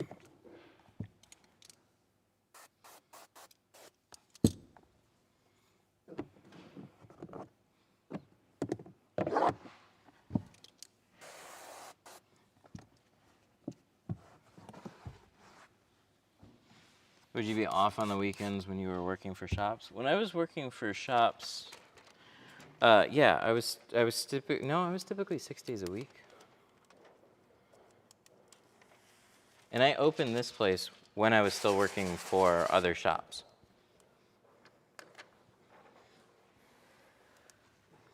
And I would schedule appointments on certain days that I would make available for here, and I treated my own shop like a mobile account.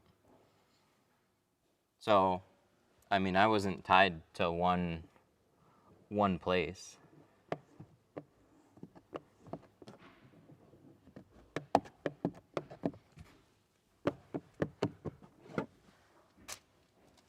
go.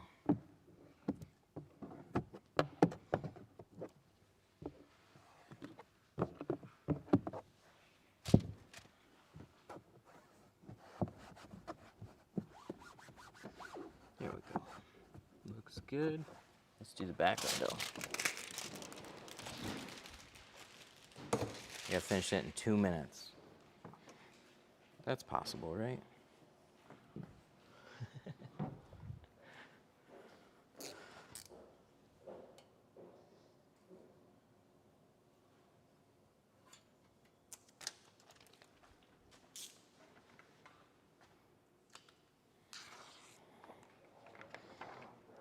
But yeah, not being tied to a shop was really good for opening a shop. Because I would give them, I had a couple accounts, I would give them a few days a week. And then I would give my own shop a couple days a week. So I wouldn't stay around waiting for somebody to walk in the door. I'd get phone calls. Hey, how much? Quote them over the phone, schedule it, and then I'd just open up on that day that I had an appointment. It was a nice way to not be as nervous on being able to make enough income to support having a location.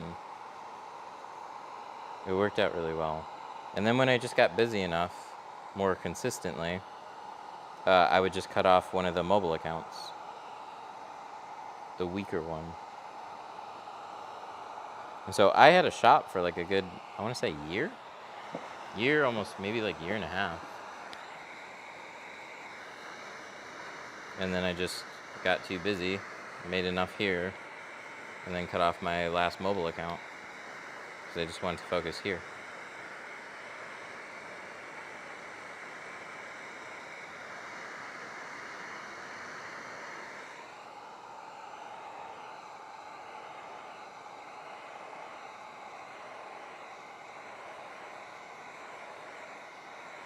CRV is definitely more curvy.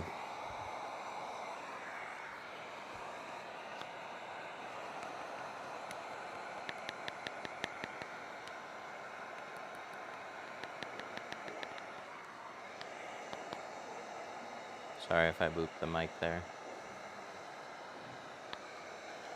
When did you start? What's your history about window tinting? My dad owned an auto accessories company called Auto Ameristar. You can look it up. You still see the logo. He had a lot of stores at one point, but they were an auto accessories company. Well, we saw what all the OEMs did to auto accessories, like they slowly integrated everything. Instead of having an aftermarket remote start and alarm, you just buy it with it. And now it's almost a joke. So the only accessories that people generally get on the majority of vehicles are going to be floor mats and window tint.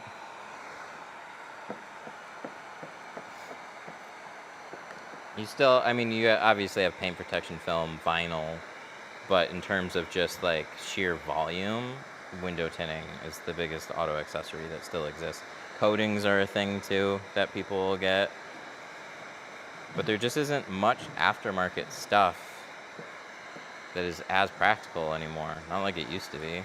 It used to be I go buy a car and then I go dump 10 grand into aftermarket accessories.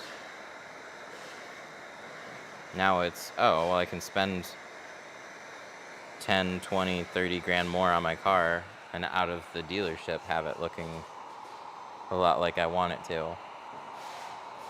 Or, oh, maybe it doesn't look quite like I like it to, but that aftermarket accessory is just too much, way more than I want to spend.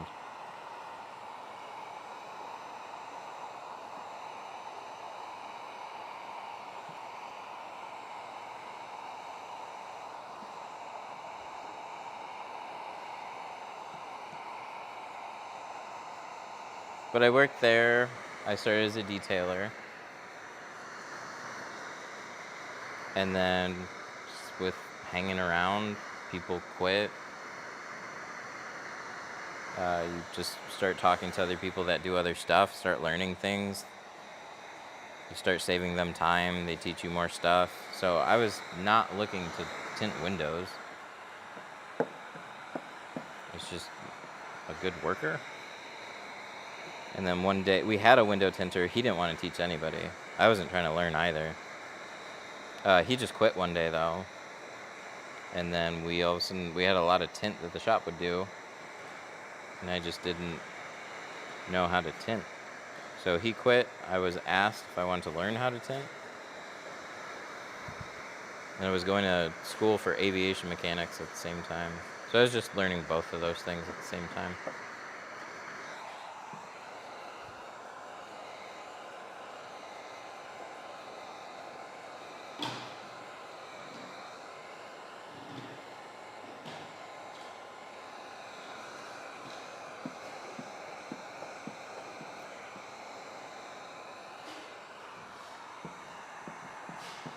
So wait, then it had to be 2008, right? No, 2009. Oh, it had to have been 2009. Because I started school in 2009, graduated in 07, high school.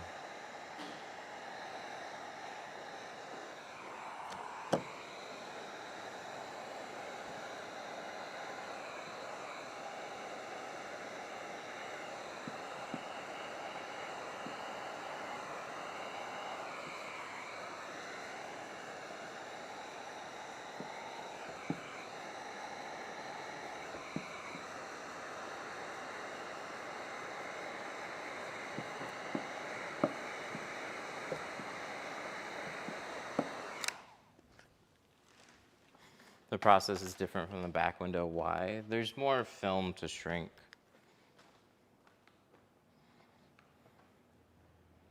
Yeah, a couple little wiggles.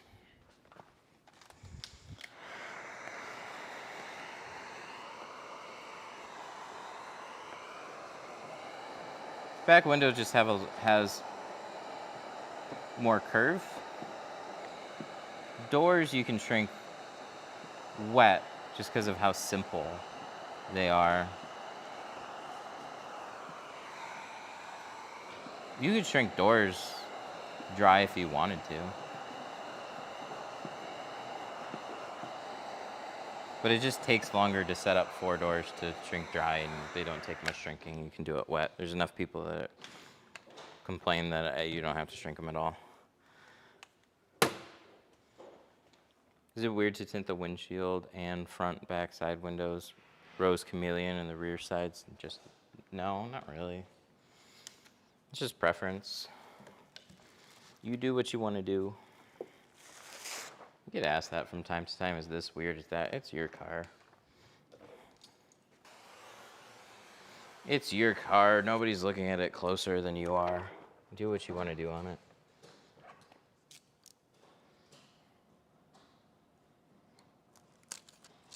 Somebody's looking at your car. They just want you to get out of the way so they can pass you. It's probably true. Yeah. Is there special pricing on a Model S? On a Model S? No. Model S is normal pricing. Okay, sounds good.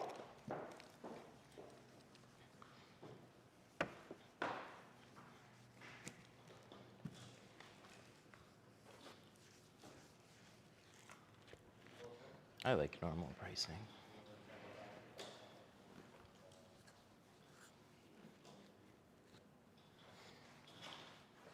Full Model 3s, Cybertruck windshields, Model X windshields. Those are special. Are Mazda Miata windshields hard to tint? I don't think so. I can't say for sure because I don't know off the top of my head if I've ever done one. I've done the rest of a Miata, but they're so rare for me to get. But should be pretty straightforward.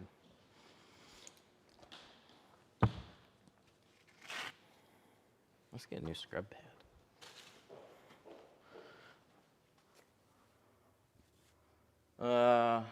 Best tip for somebody just starting out at a tint shop? See how helpful you can be. Always look for little things that you can save somebody time on. And then those people are way more inclined to teach you more stuff. Best things you can do as an entry level is listen to what they want you to do. That's usually pulling cars, prep them, clean them up. Just help save somebody else time.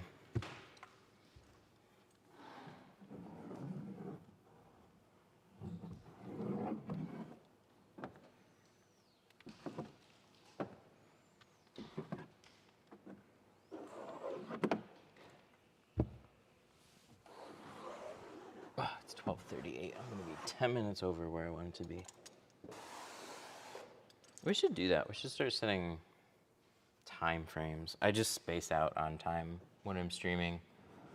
It's not that like I'm tied to any specific limit. It's just I'll spend too much time rambling and walking around a car. And I'm like, fuck, where'd all the time go?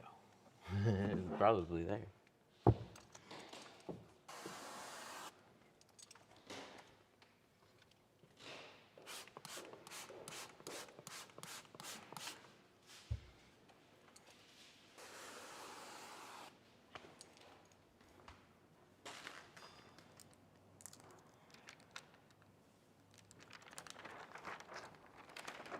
All right, this way.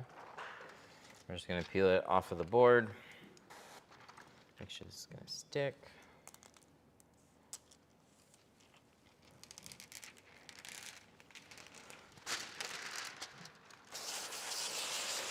What do you like more about OptiGlide versus Instagel? I've tried both. I like Instagel more. I like the OptiGlide's just a little bit thicker. But Instagel's very good. We were using that before OptiGlide existed. But all that being said, I haven't been using, any of them for an incredibly long amount of time. It's just like a newer thing with window tint.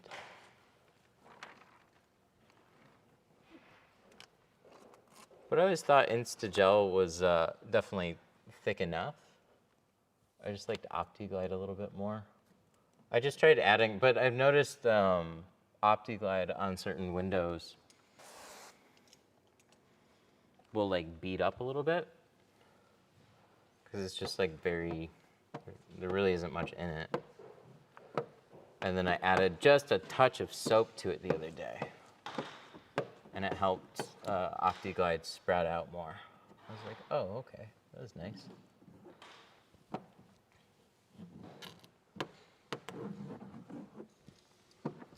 But that's good. Try things. This is for everybody. Everybody, there's options. There's things that I use, things that I like, and reasons why I like them. But I am not you. Everybody get things, try them. Whether that's different from what I use, that's fine. As long as the job turns out good, you're doing good.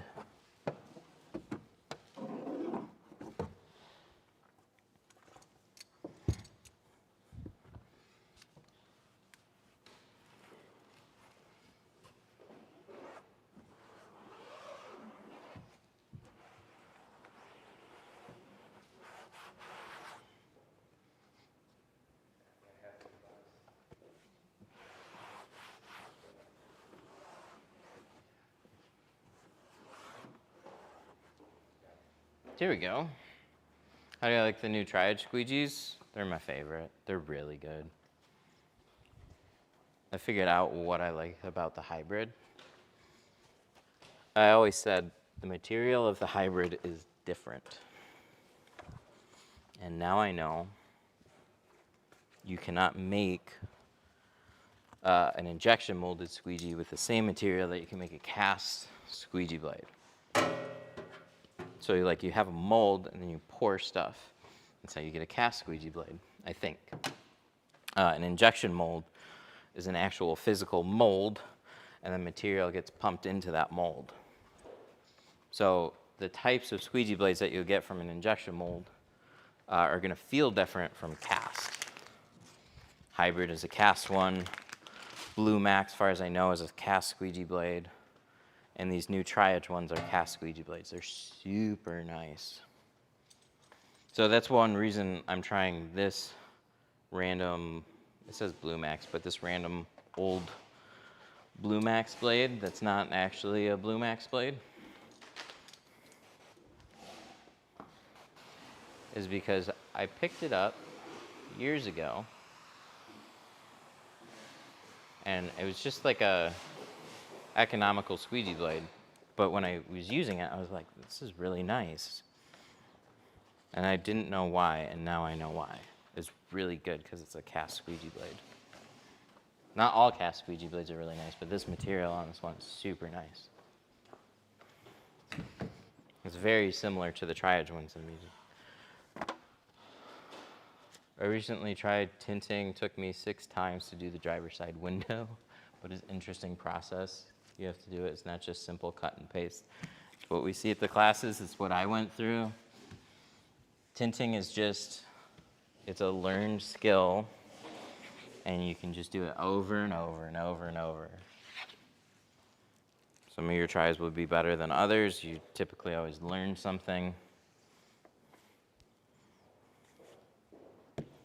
But yeah, that's tinting, man. I went through that. Nobody's born a window tinter.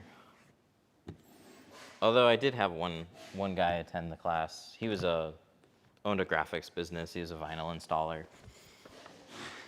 Within 3 days, he was shrinking. He successfully shrunk the back window on a Model 3. He was really just, things clicked with him extremely fast. That was surprising.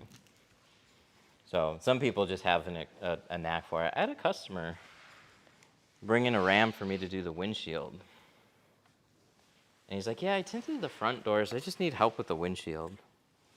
I looked at the doors. I was like, holy shit, have you tinted before? He's like, no, that was the first time. I just watched some videos and did it. I was like, fuck, dude, you should start a business. Did a really nice job.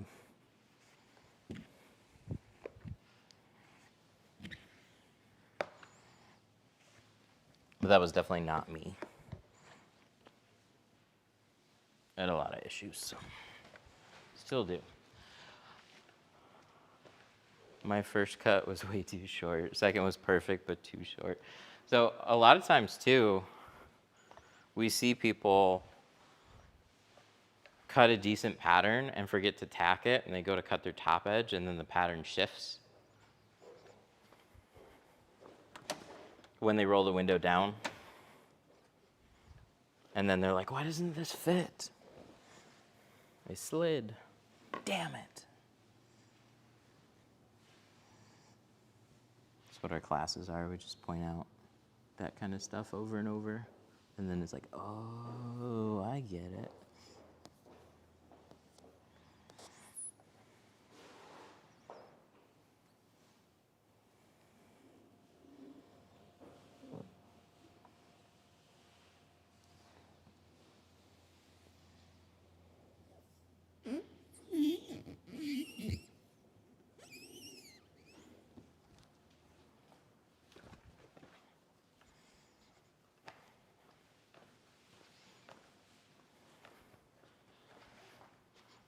I tried GeoShield Tint, followed their guide, found the tint shrunk weird and ruined the piece. What temp do you recommend for the heat gun? Okay, so it was a heat gun burn.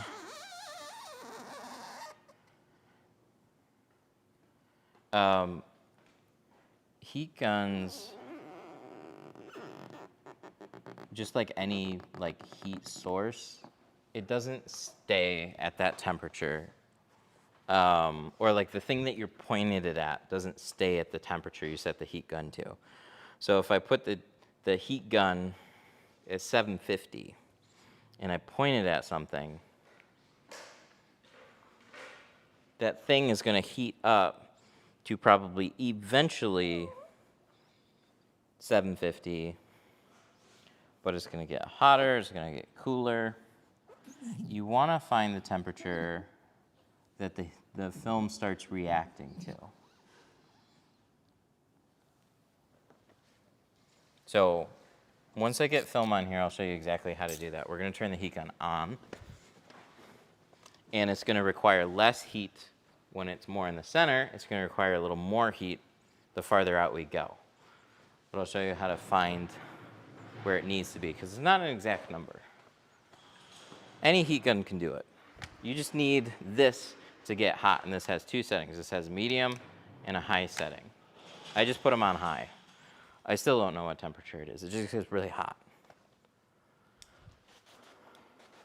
What's the difference between a prep squeegee and a finishing squeegee?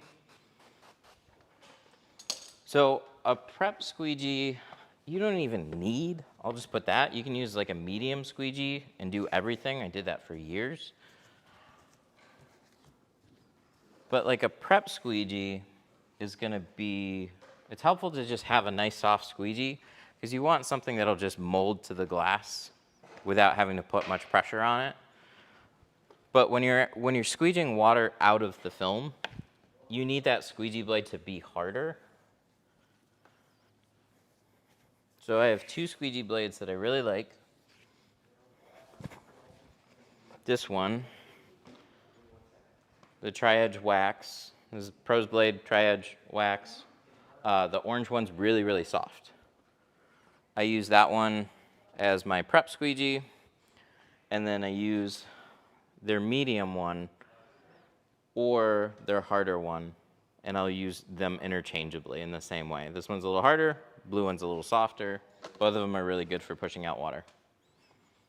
The medium one and this can do both. They can clean a window really well. So you don't necessarily need to keep them separate, but it's nice to. I'm always having windshields come out dirty. While you're doing it, can you point out some stuff that keeps it clean? Yeah, for sure.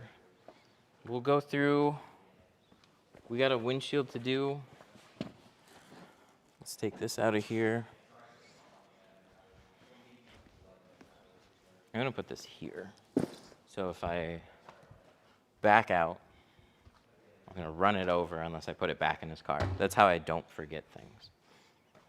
If I put it on a table, I'll deliver the car, I'll forget it. Be like, shit, forgot your stuff. Put it somewhere where I'm gonna destroy it. Accidentally, right? Okay, a couple more things. I need my dash towel, another couple seat covers. Those are hiding under here.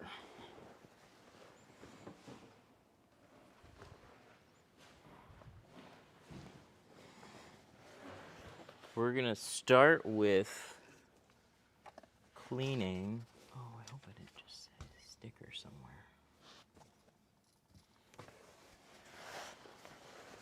I can be bad at that too. I'm so used to taking stickers off and throwing them away.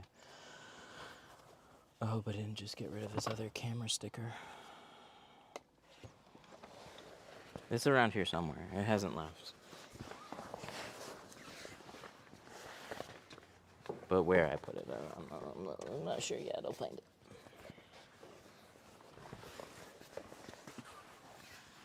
Okay, so I'm going to take a third seat cover. I'm going to put that here, because they stay really nicely. Look at that. You see that? Just goes over the screen. I can take my tool belt. I'm going to put it here. What's up? S11 model, all the sides and rear, special pricing. Yeah. On all the sides in the rear, charge $100 more. And the windshield's completely different story. Windshield's gigantic and something else entirely.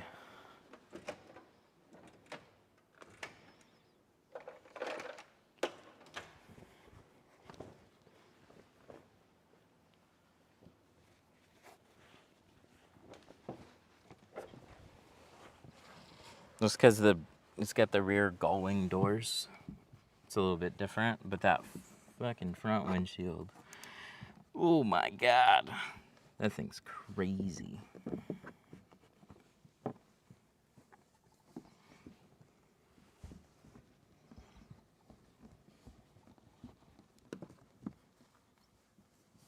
I don't know why Tesla wanted to set records with the biggest windshields ever, but they did.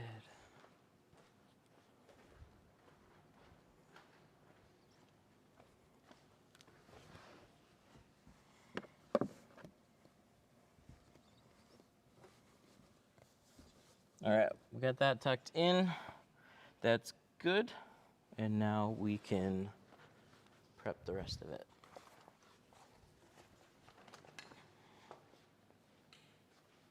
Is it dry? Oh, it's still wet. Okay, we'll clean the inside. I could stand on the outside with a heat gun, or we could just clean the inside. So I'm gonna get the boring part out of the way now. I'm gonna get the inside cleaned off, and then we'll do it.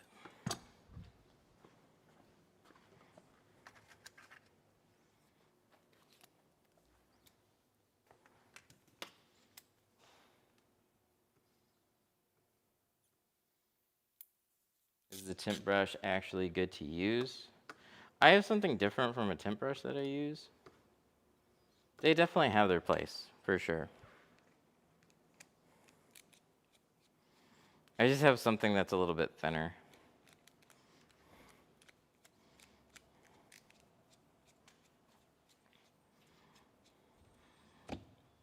But we talked a little bit about prep squeegees.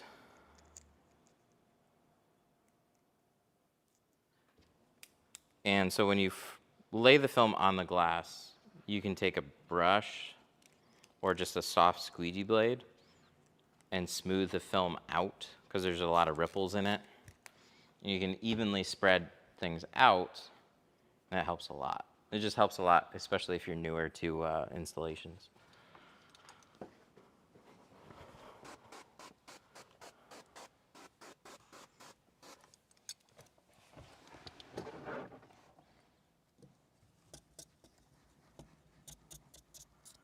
They give me a really nice border around this whole thing. Plenty of space on the bottom, plenty of space on the sides and the top.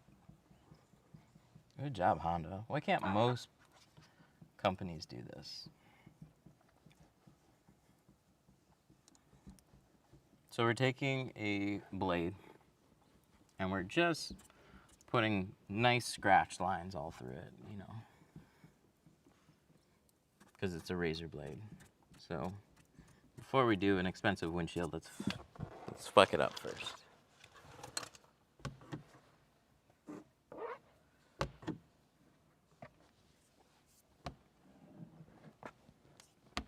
Kidding. I'm kidding for anybody that doesn't know sarcasm. It is a razor blade, but we're not scratching. Trying to make sure that we don't have any stickers. Something that might be stuck. Like sticker residue.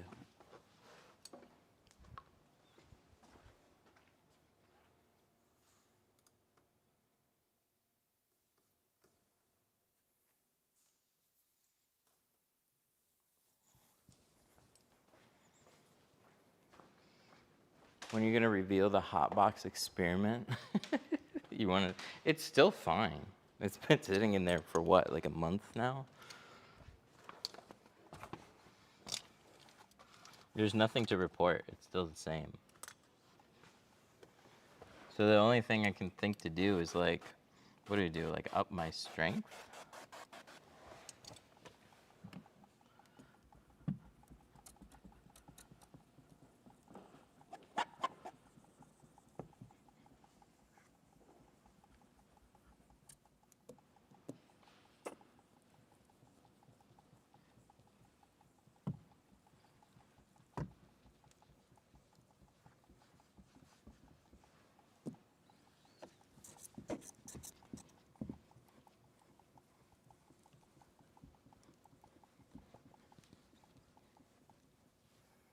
Do you razor blade every time? Yeah, on a windshield, yes.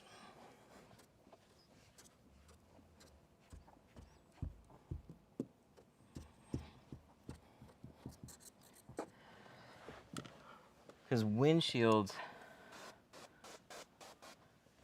have gotten me when I'm lazy. It's really annoying.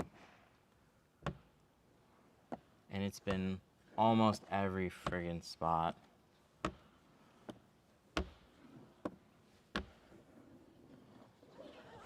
So I'll try and check it over before I cover it.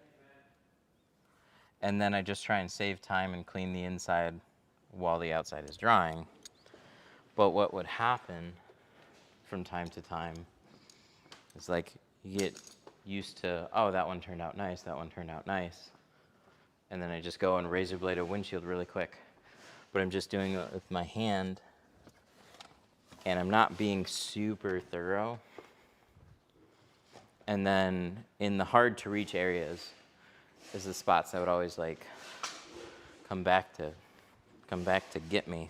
So there would be like sticker residue somewhere here from like a tag or an oil change thing, or Ford on an F-150 for whatever reason used to have schmutz in the bottom left-hand corner of the mirror tab. And then like sometimes they'll put something down here, sometimes there'll be something like just, it's always different. Oh yeah, we're doing 35. 35 windshield.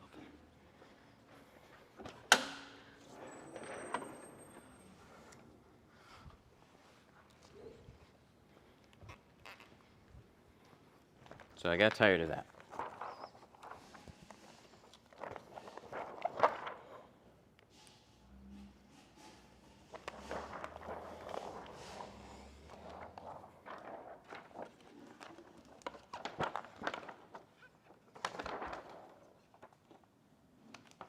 But yeah, in that little box over there,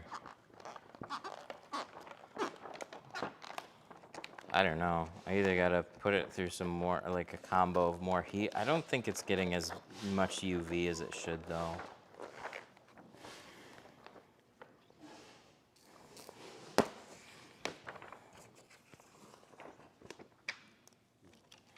I think it's a 100-watt bulb, and it should really probably be 150 or 250 on the UV.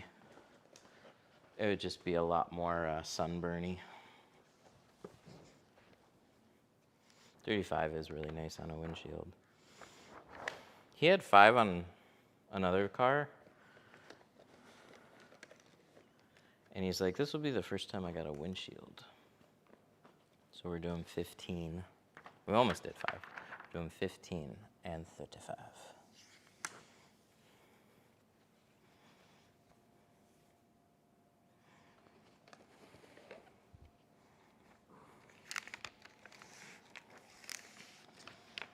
I'm going to trim this short. There's some wiper arms. We got some molding on the sides.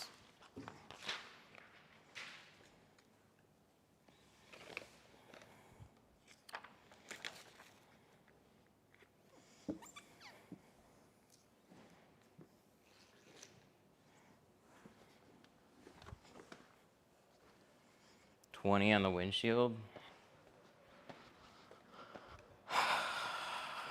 I'm not going to say I haven't done it. I just feel like it's a little too dark. Like most of the time it's fine. Like even if you did 5 on a windshield, most of your daytime driving, it's not a problem.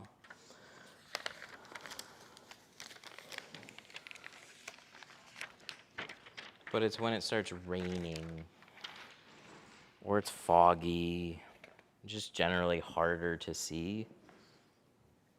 Late at night, darker roads, like it just makes it way more difficult. So there's just times that 20 is not going to be great. But most of the time it's probably going to be fine. But there's people who do everything. They'll swear by it.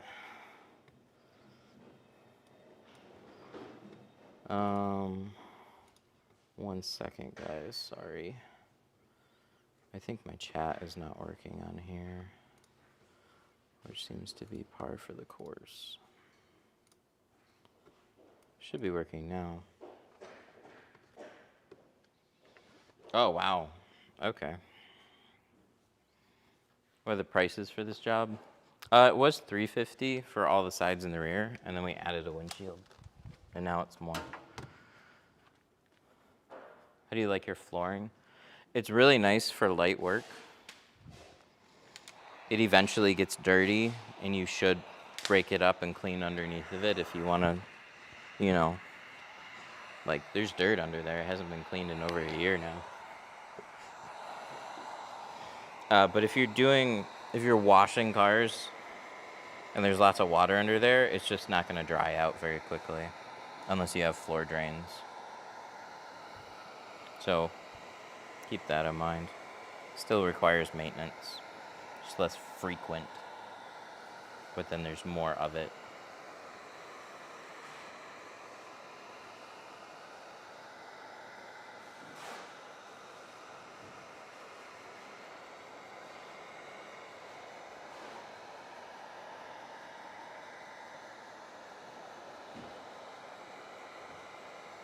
What did we talk about earlier? Oh yeah, it was cleaning on the inside.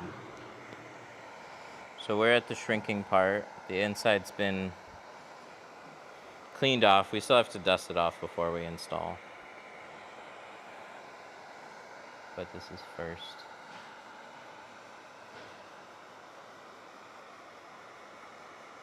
How did you learn how to tint windows? I was taught at a shop.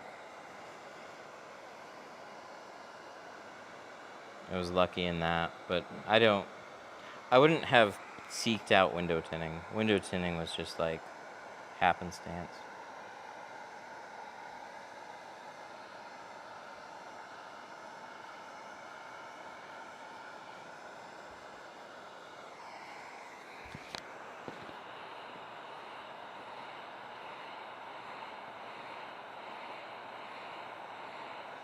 I thought it was illegal to tint the front windshield.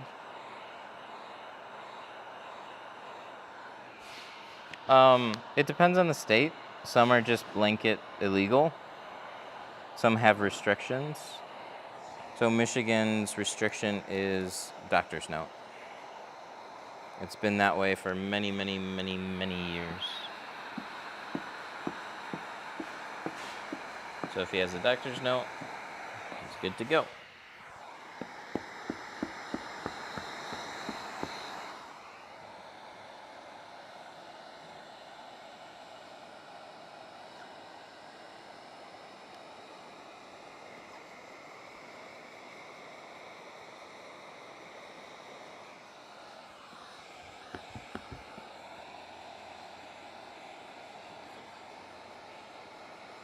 Do I practice with good quality films?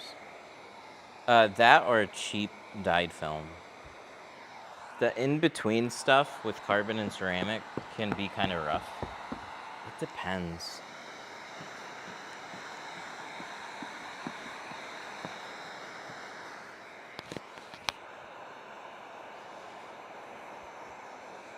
So typically, more expensive films do shrink nicer now. Before, more expensive films just got you better quality materials, and that's for the customer, that's not for the installer. So like the final product that's on the car, and this is something that was always hard for me to wrap my head around too, because it was like, oh, if that film doesn't shrink better, then it's worse. It's like, no. No, it might have better performance, better clarity, it might be more frustrating to work with. But that's for the customer. That's who's going to be living with it. So now that carbons and ceramics have come a long way, they're a lot more clear. They've made them overall, they understand that installers aren't going to buy them unless they're easier to work with.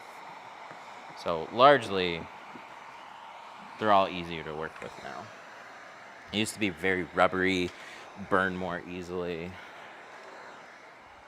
but stuff changes.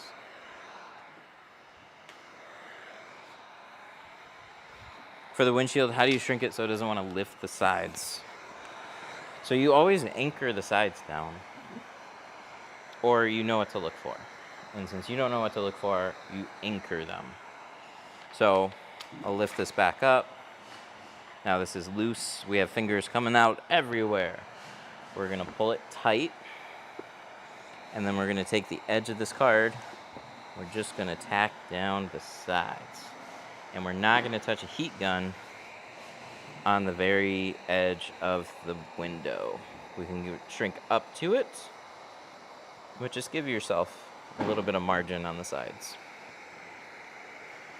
And it's also important to know that when you're shrinking it, you're just looking for this pattern right here.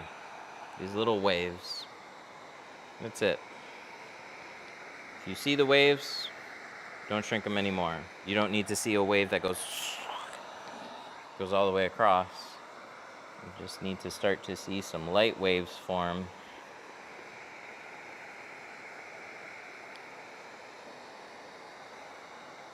So here, I can see waves right up to here.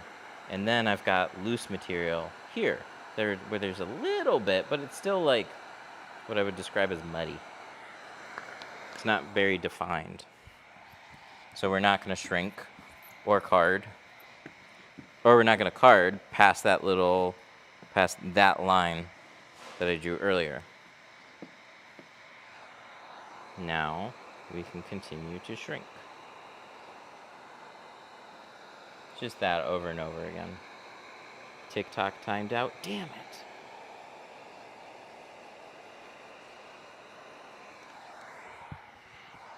That's so annoying. That dumb captcha. Though, like, what if you're in a video game? You're a game streamer. You're not watching your monitor.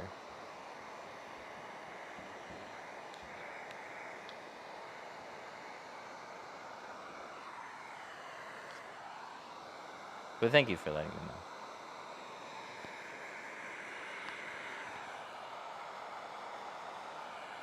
I've been learning from your videos for a while, but I'm kind of confused on heat shrinking. Some people say only shrink if you need to for fit. Some say always shrink. People don't realize the confusion that they're causing. Just always shrink.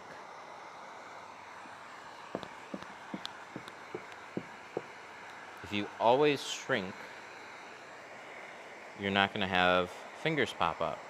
Once you learn how to tint, you then could try some windows without shrinking and see what happens. But you want to stick to one type of way that seems like it's more in line with, like, so it might not be my way of tinting, but you kind of want to stick to one thing and learn that, and then introduce variables later. But every window has a little bit of curve to it. Every car window has a little curve. None of them are completely flat. If you pull out the seals, you generally don't have to shrink a lot on doors specifically, not on back windows or windshields. You always have to shrink those.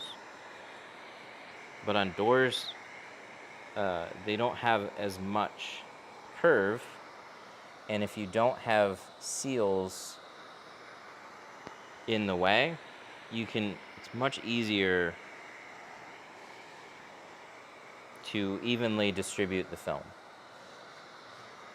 And so when you have your soap dialed in to where it's not too slippery, so when you squeegee that film out, it can grab the window, then what you're effectively doing is stretching the film out.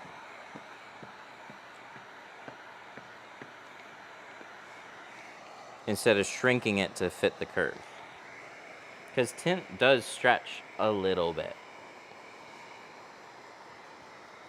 So typically when you have somebody that says, oh, you just don't really have to shrink door windows, they've generally been doing it for a little bit longer. And maybe the guy that taught them just showed them and they don't. But if you're not removing door seals And even if you are, most people are gonna need to shrink their doors.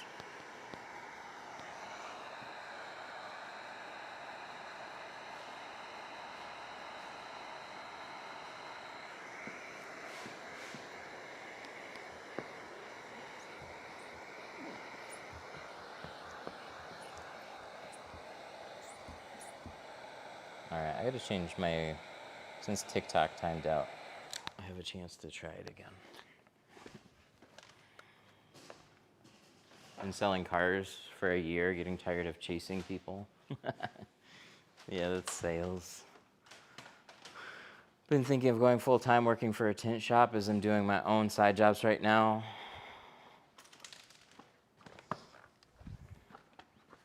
It's always worth a shot. Maybe you could do tint shop a few days a week, or maybe doing my own side jobs right now. Maybe you just start your own tint business. Work for a dealership maybe 3-4 days a week and tint cars the other few, and then pick up that, and then once that's doing more than the dealership, and then you just switch. Who the hell does the outside? Stay tuned. All right, let me see here. We have to fix this because this has been weird for me. I don't normally have to read that many comments, but this is not working very consistently. System. Oh no, what was it? This one.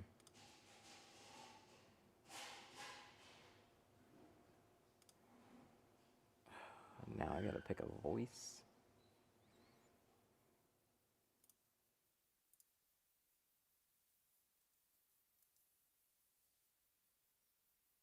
Okay, that could work.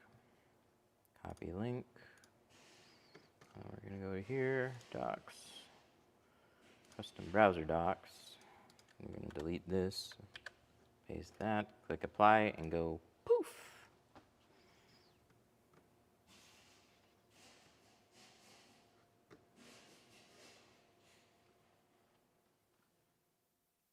Oh, it does work.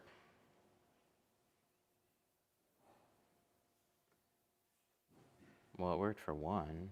Where's this one?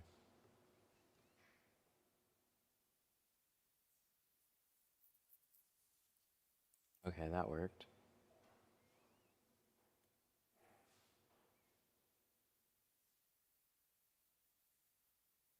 Mm-hmm. 1.2. Let's try that.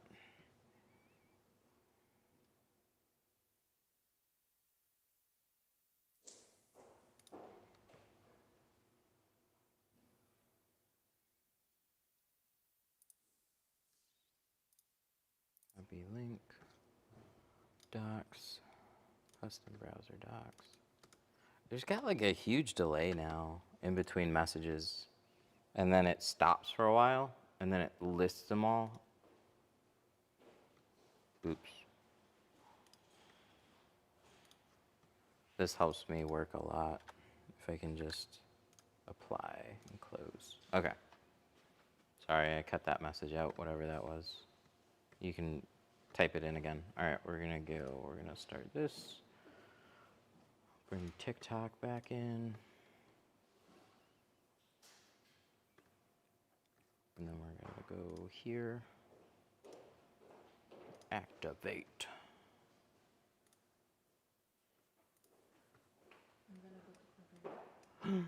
Okay.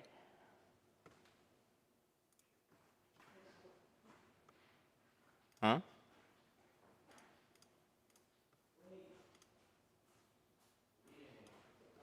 Okay, there we go. Now we're good. Hey, the voice is working again. It stopped. Streaming problems. So fun. Okay, now we have a windshield. It's shrunk. It's ready to install, but we have to trim this out. Talk is back. Talk is back. You know what Talk does? About like every hour-ish, They have a little Captcha pop up. But they have that on their main thing. I can't see it on this screen at all. So then I don't know it's there and they want me to click a button. And then they just say it's been stopped due to inactivity. It's like, man, I'm running around a car. It'd be nice if they had a little like audible boom or something. Don't just stop it. My camera lets me know when it's gonna die now.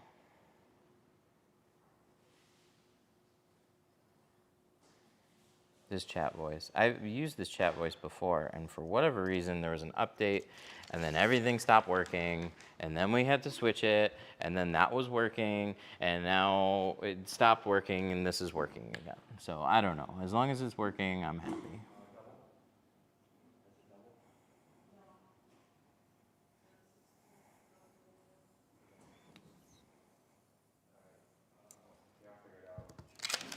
That's the story of live streaming. It slowly gets better, and then we run into random shit that used to work, and now it just doesn't.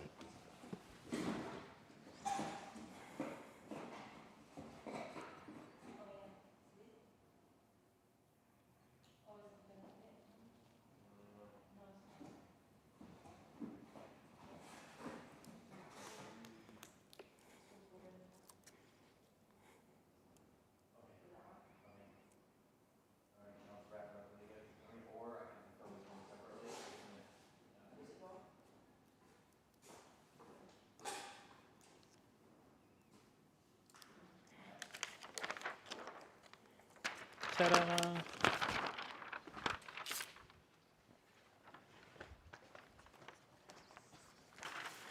I'm buying stuff right now. Should I get the red line extractor, blue max, or flat out? You should get 2 squeegees. And then you can compare and you can tell me which you like better. And I'll tell you which 2 to get.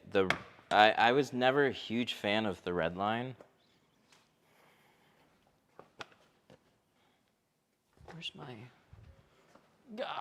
Buy all of them.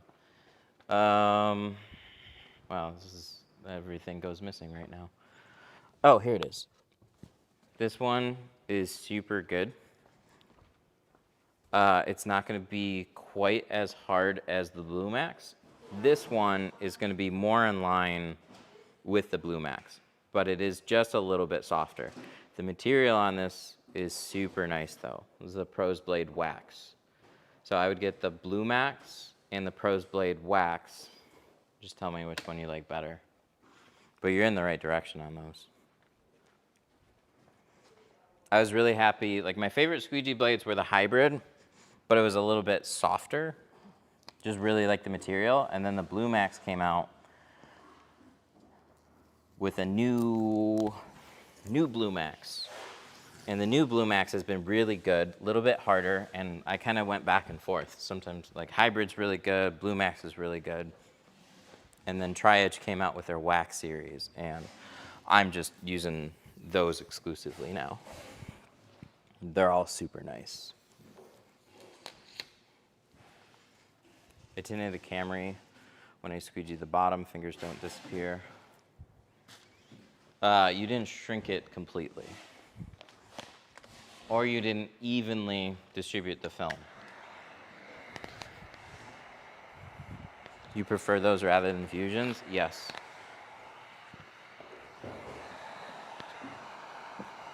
Yep, I love fusion, used them for a long time. I found out I like cast squeegee blades more than injection molded squeegee blades. So the Orange Crush, the Flat Out, the Pink Clean, all their like rubbery style squeegee blades, those are all injection molded ones. The Hybrid and the Blue Max, those were my favorites for a long time with Fusion. And those are casted ones. Those are very, very good squeegee blades. And then Tri-Edge came out with some new casted ones. And those are also super good. Some people are going to like the Fusion. Some people are going to like the Tri-Edge ones. I prefer the Tri-Edge ones a little bit more. They're both very, very good.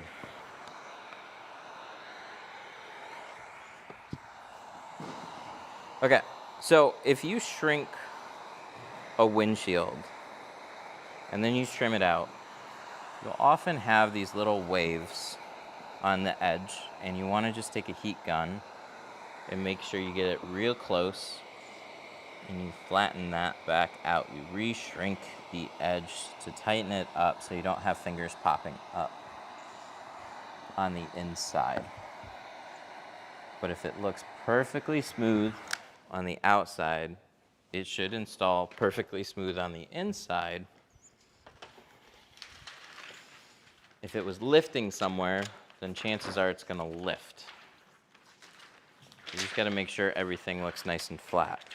The other thing that can cause fingers to pop up is if you didn't squeegee it out evenly. So you need to start in the middle and work your way out so it's evenly going across it. You don't want to start just haphazardly here and push inwards and then up this way. It's like you're causing film to kind of bunch up on itself. So start in the middle and work your way out. So last thing we have to do before we install this is make sure our towel is tucked in well enough.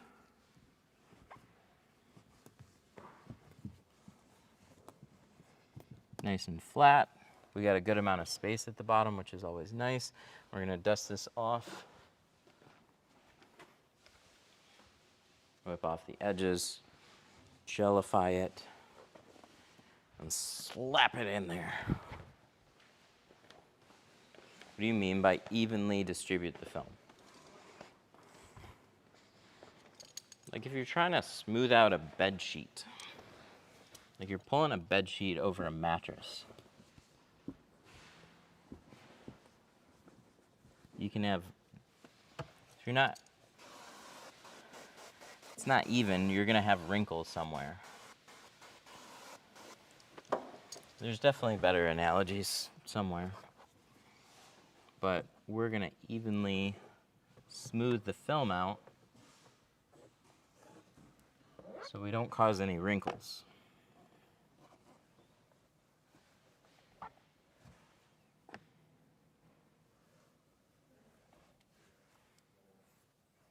Let me angle this up a little bit more.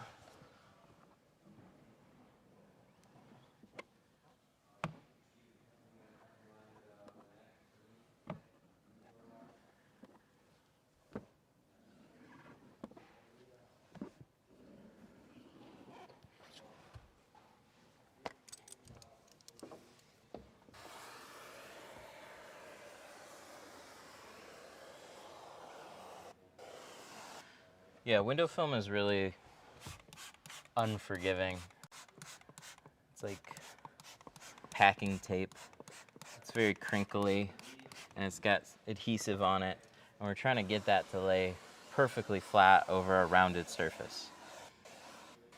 So it just takes some skill and practice.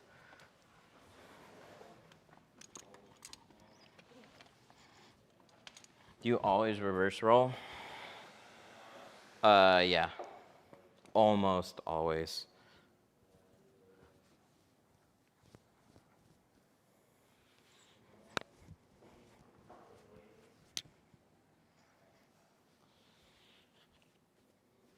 So we're gonna peel a corner first.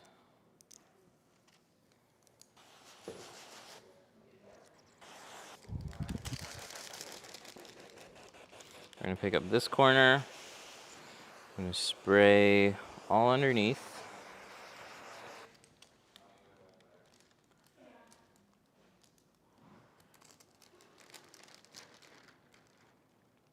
This back down the way we picked it up.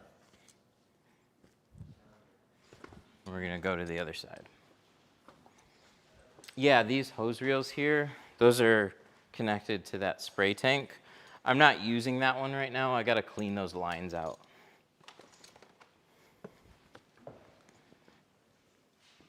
So we're gonna wipe this side off.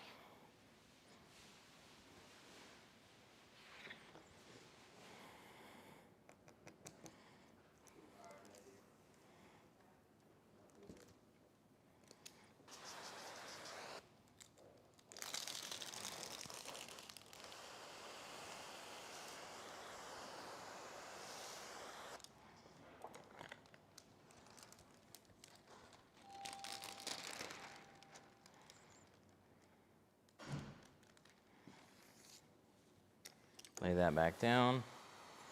And we're gonna coat the top. It's gonna help the roll slide. Well, this is C2 ceramic.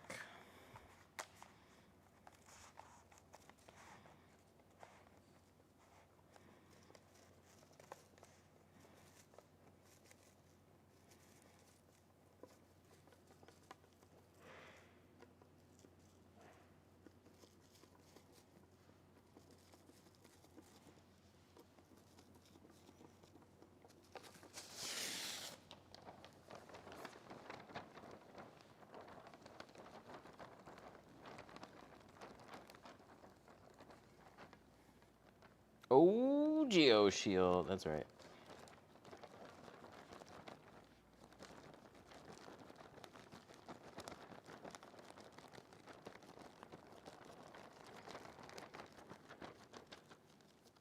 All right, roll this up entirely. Twist this a little tighter. Then I'm gonna grab the clear liner that we just peeled. Look at that. Look at that. Exactly what we want. And make sure this is clean. Why is reverse rolling necessary? If you're a solo installer, it's not. If you're a solo installer,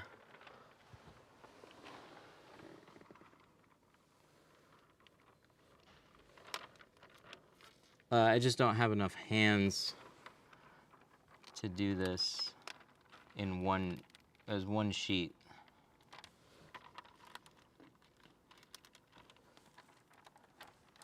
Or I'm probably confusing people. It's hard for me to just carry this in all exposed because of how wide and awkward of an angle it is. The back window, I'm up much higher and I can reach my arms in more flat with the glass. On the windshield here, they're more upright and I'm sitting lower. So it's just a weird angle to try and get this up on the glass. And often what I would have is just areas flopping back. And I'd get a bunch of little creases right in this area. I got really frustrated at that and I taught myself how to reverse roll. But even after the first few times I did it, I had lots of speckles, but it turned out incredibly smooth. No more creases. And so I'm like, I gotta figure out how to do that just cleaner. So you can install it either way. If the glass is just not as steep or not as big, but I almost always like reverse roll windshields and then, what the fuck, you dude? That, it just got stuck there. And I was trying to grab that edge and I just couldn't fucking get it.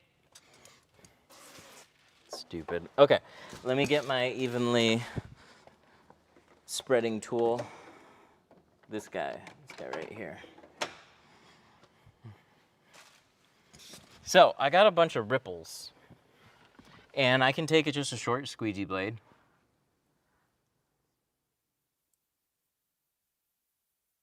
Start in the middle and work my way out.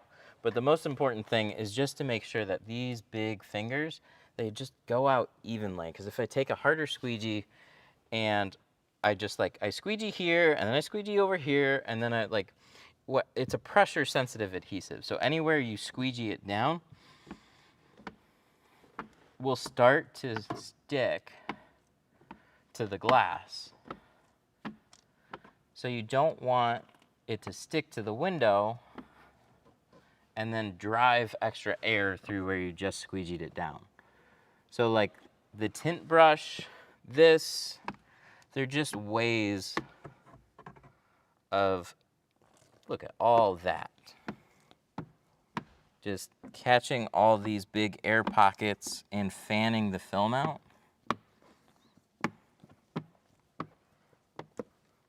And now we have a nice even layer of water through the entire windshield without large air pockets. So I'm gonna make sure I just have it all lined up. Cool. And then I'm gonna start in the middle, and we're just gonna push outwards. You can see that water at the edge of that squeegee blade. Make sure that we're covered. I'm glad I checked.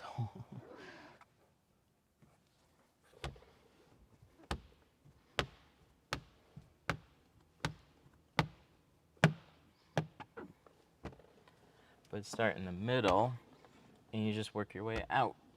So we're still trying to keep that film nice and evenly spread out, so we just don't have any ripples.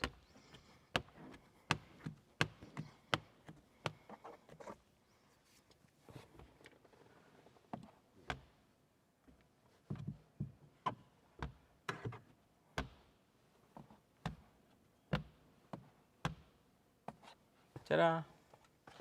And then the bottom, I'm gonna grab one more. I'm gonna grab one more tool.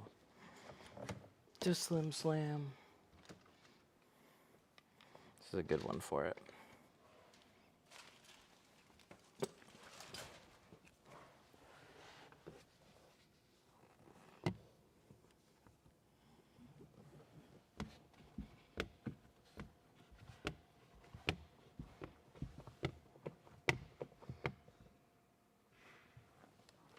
Cool.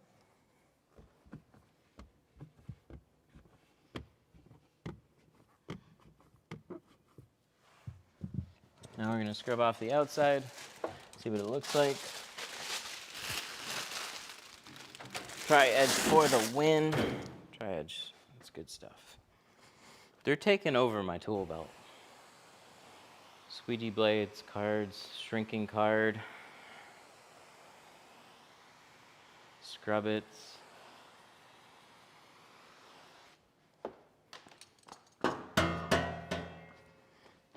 I mean, I guess they just need a handle, right?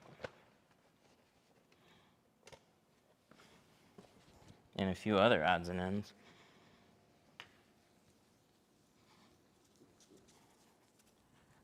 All right, so now we're gonna scrub off the outside and squeegee it, and we're gonna check it to see if we left anything in between the film that we're not gonna like.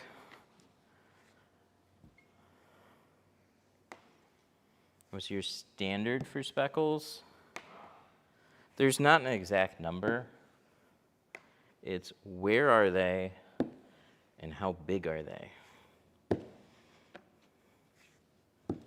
So like if there's a cluster somewhere, that's generally just like, that's gonna be a redo. If there's like one or two little dots, very, very small somewhere, that's within an acceptable margin. Something that's very hard to find. So if I'm a customer, I don't know, I just have the whole thing tinted. I don't know anything about tint. I just, I don't know what's acceptable either. Just like want it to look good. So you want to take away anything that would draw your attention. So if I walk up to a car and there's a piece of dust right here in the driver's line of sight, if I was driving it every day, I would probably notice that, and it would probably drive me crazy, even though it was small. That would be an immediate redo. It's really tough when you're first starting out. You're gonna have things that you're not gonna like. And just know, there's some customers that are like, they're just people, dude. They're fine. If you do a pretty decent job, you're gonna notice on average more than a customer notices. Does that make sense? Because you're like in it, you do it, you know what's wrong, you know what to do. It's like customers just like, I'm not a tinner, I don't know, that's why I paid you. They just want it to look good. Do you mix slip into the gel? I did. Not today, but I have. And it worked really well. But I want to try it a little bit more. All I've noticed is that what it can do, it's harder to explain. It's so pure. It's just carbomer powder and water, essentially, is like what it is. So when you hit it on the glass, sometimes it looks like that, which is really nice, and sometimes it starts to bead together a little bit more, like it's sticking more to itself than it is the glass. So a little bit of soap helps it just like evenly spread out. So yeah, I did that. I started doing that just last week a little bit, but I want more cars to play with that. They were talking about making a soapy version.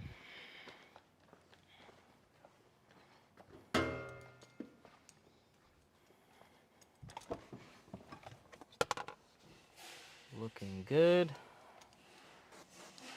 Probably just want to push down here a little bit more. Oh, that scared the shit out of me. Whew. Oh, you know what? I'm going to squeegee this a little bit harder. I just saw like a little drip that looks so similar to like a little piece of glue in between the film and the glass. I'm going to put this back on. It's a little bit more ripply than I'd like it to be.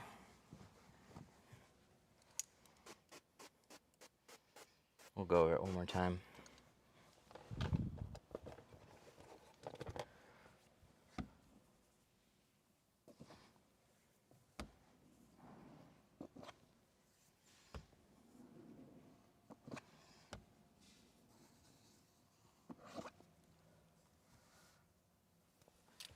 What do you think about the fuchsia hard one?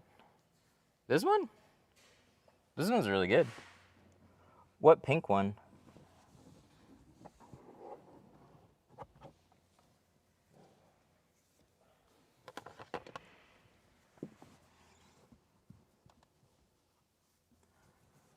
What's your favorite percentage on side windows? Probably 15.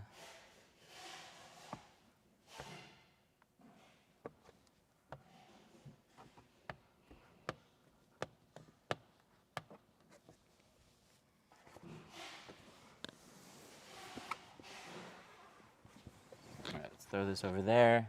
That's better. That's a lot. There's a lot less ripples. It was just a bit ripply.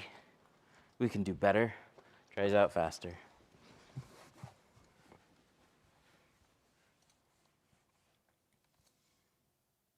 Oh, good. That's on the outside. This is where you like fine tuning, wiping everything down, every little drip, every little like dip. It's like, what the fuck is that? Oh shit, here we go. It's ruined. Oh, phew, it's on the outside.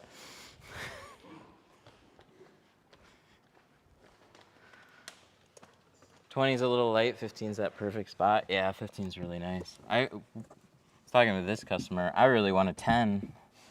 I don't know if I'd have it, but a lot of customers would like a 10. Something in between 15 and 5, wherever there's like big gaps. I want to fill those in a little bit more.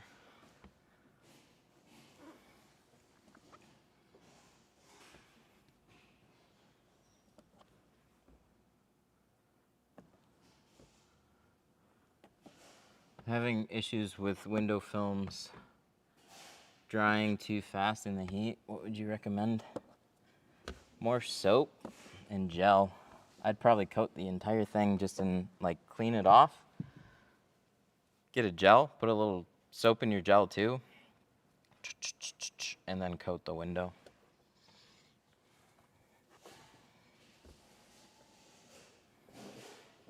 I had this, dude, it was crazy, and I have no idea why it was this way. I had this 2011 Lexus IS 350. I peeled film off of it, and this has been the case with every, it doesn't matter if I pulled tint off of it or not. This is the window from that, by the way. Keep this as a trophy, not for the car, but look, like this is faded tint, and you can still see like the Lexus sticker faded in it. It's awesome. Some history there. But the windows were just so sticky. I put double the amount of soap that I would normally have almost. And then I put soap inside of Instagel as well. And I coated both. And that gave me enough slide to get it in place. I could not explain why those windows were so sticky. I tried torching them. It just didn't matter. They were just like that. Oh, good. Here's this other sticker. We'll put that there.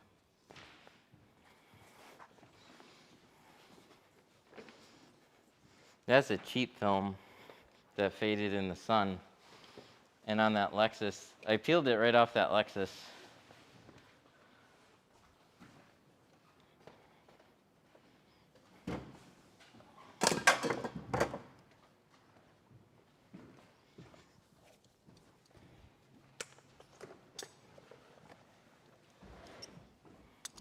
This looks really good. I'm very, very, very, very, very happy with this one. Good.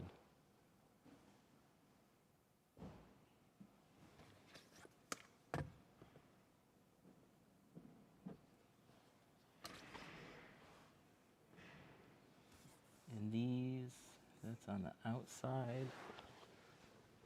Yes. Whew. Good stuff. All right, let's clean it up. I still always get nervous about windshields. There always can be like some random fuzz in the middle of the windshield, and then you're cleaning it off, and you're like, fuck, what's that? Oh no.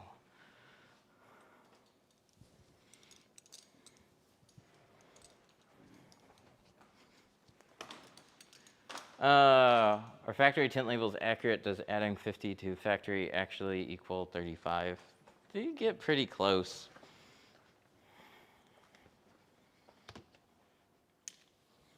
It's a little bit more complicated because there's color tone.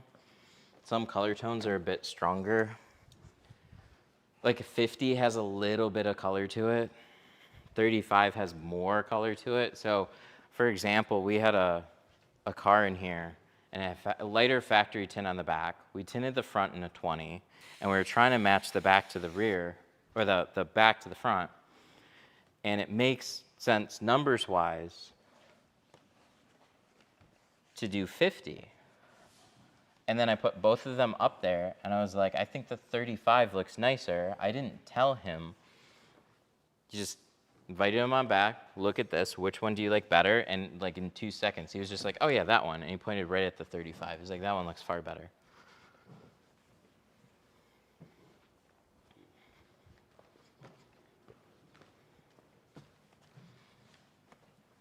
So like a 70 doesn't really have any added color to it. It's really just the ceramic that you see, which is why sometimes some will look a little bit more tan or some of them will look a little bit more blue. Blue especially in lighter ceramics. And then darker, they can add more color to offset those color profiles of just like the materials themselves.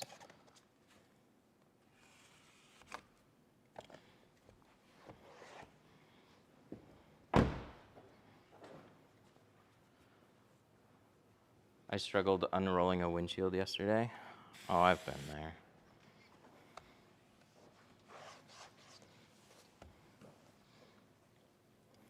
I have an older video, me trying to learn reverse rolling.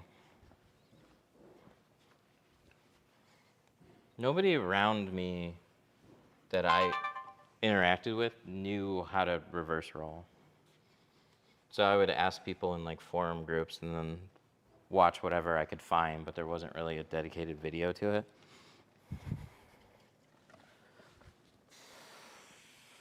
I used to get a ton of speckles over on the sides.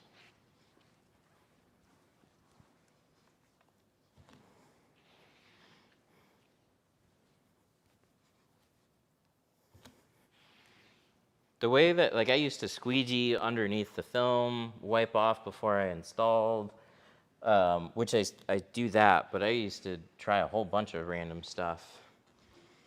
Some speckles will honestly come from all the shit that you just swept off the windshield. We wiped down the pillars.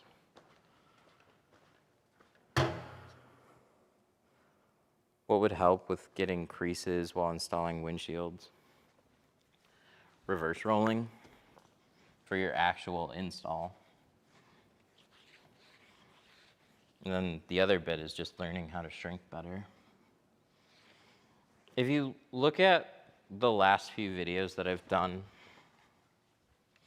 on windshields, like live streams, and I talk a lot about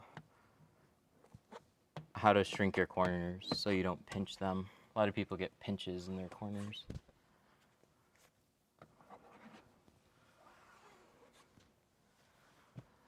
About the 10-inch tool you use, it helped a bit, but I still got one. Oh, and squeegeeing?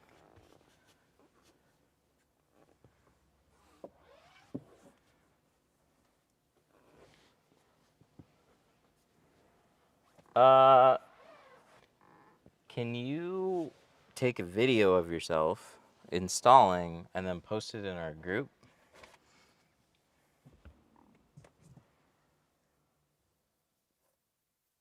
Because it's hard to guess.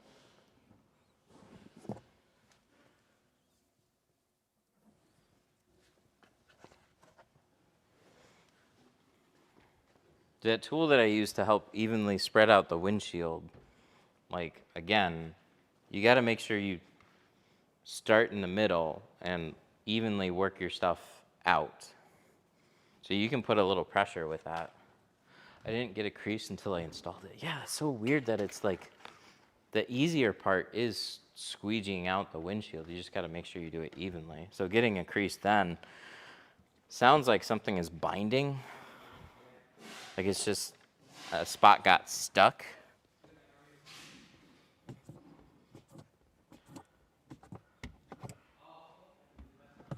What film? What slip solution? Just so I know.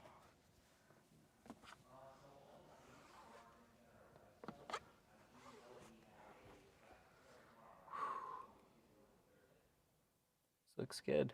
I like it. I like it.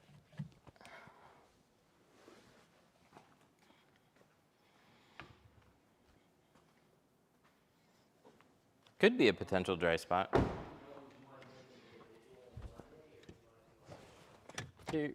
Some of the early carbons and ceramics that I used. Oh my God, I remember this one day. I was doing a transit windshield, and if you didn't spread out the film ahead of time, it would sometimes stick. And I just like, didn't want to take this was before a tint brush or anything we got. And I didn't spread out the film evenly, and then it got stuck somewhere and rolled over on itself. Got a crease. I was filming a video that day.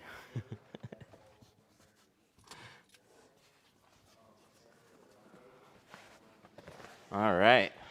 Well, there you have it. It looks nice.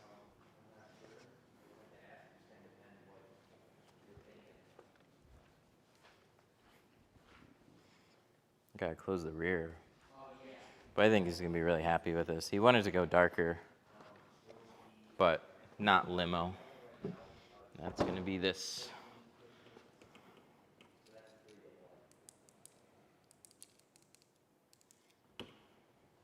Oh, it's all broken now.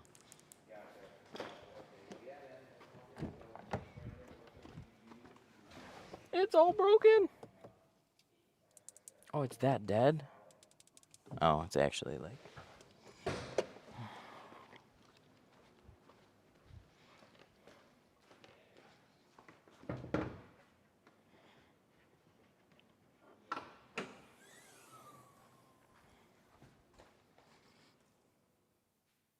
Oh, that's if you're a police officer.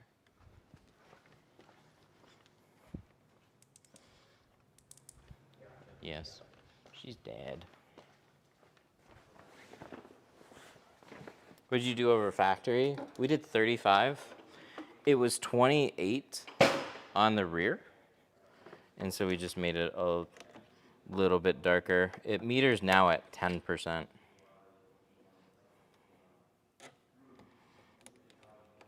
there.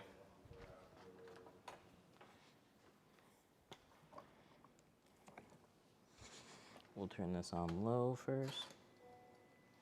I hear it. I hear it. It's back.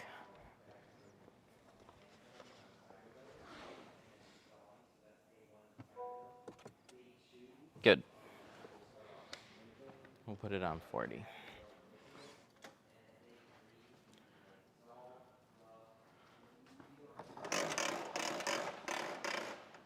Is liquid fabric softener and DSP bag good for dry shrink prep and a DSP bag? Is liquid fabric softener? Are you just putting liquid fabric softener on the DSP bag?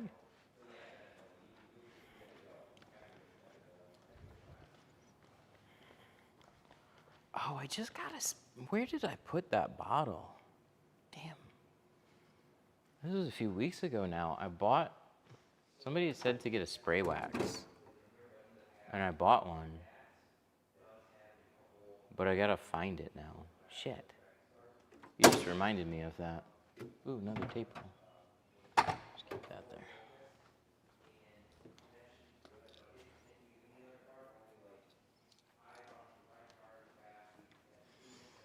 Oh, spray it on the glass and then rub it around with a DSP bag? Yeah, if it works. I haven't tried it.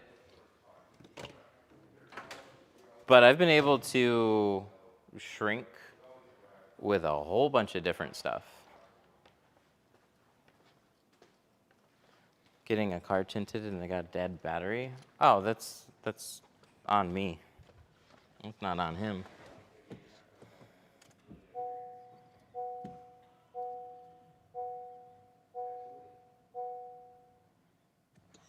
Good. Okay. I'm just gonna leave it on the charger for a little bit longer.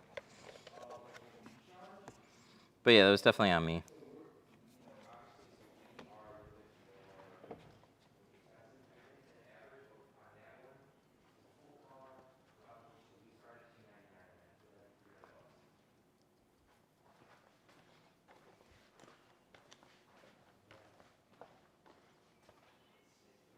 Oh yeah, one more little finger right there.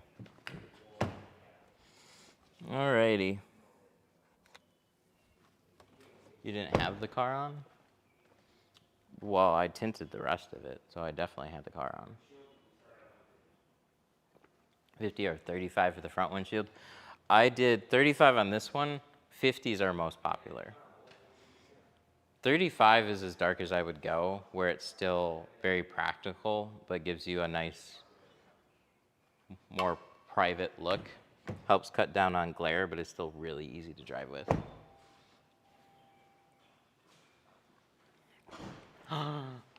You're back. I just finished. We just have to remember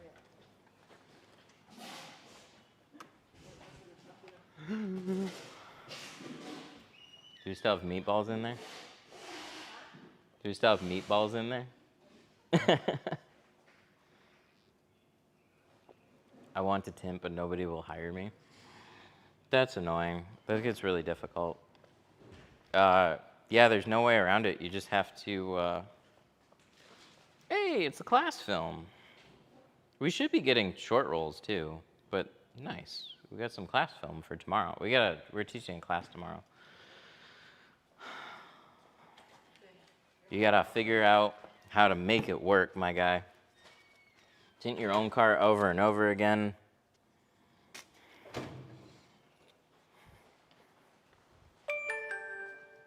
Oh shit. It gave me a battery warning.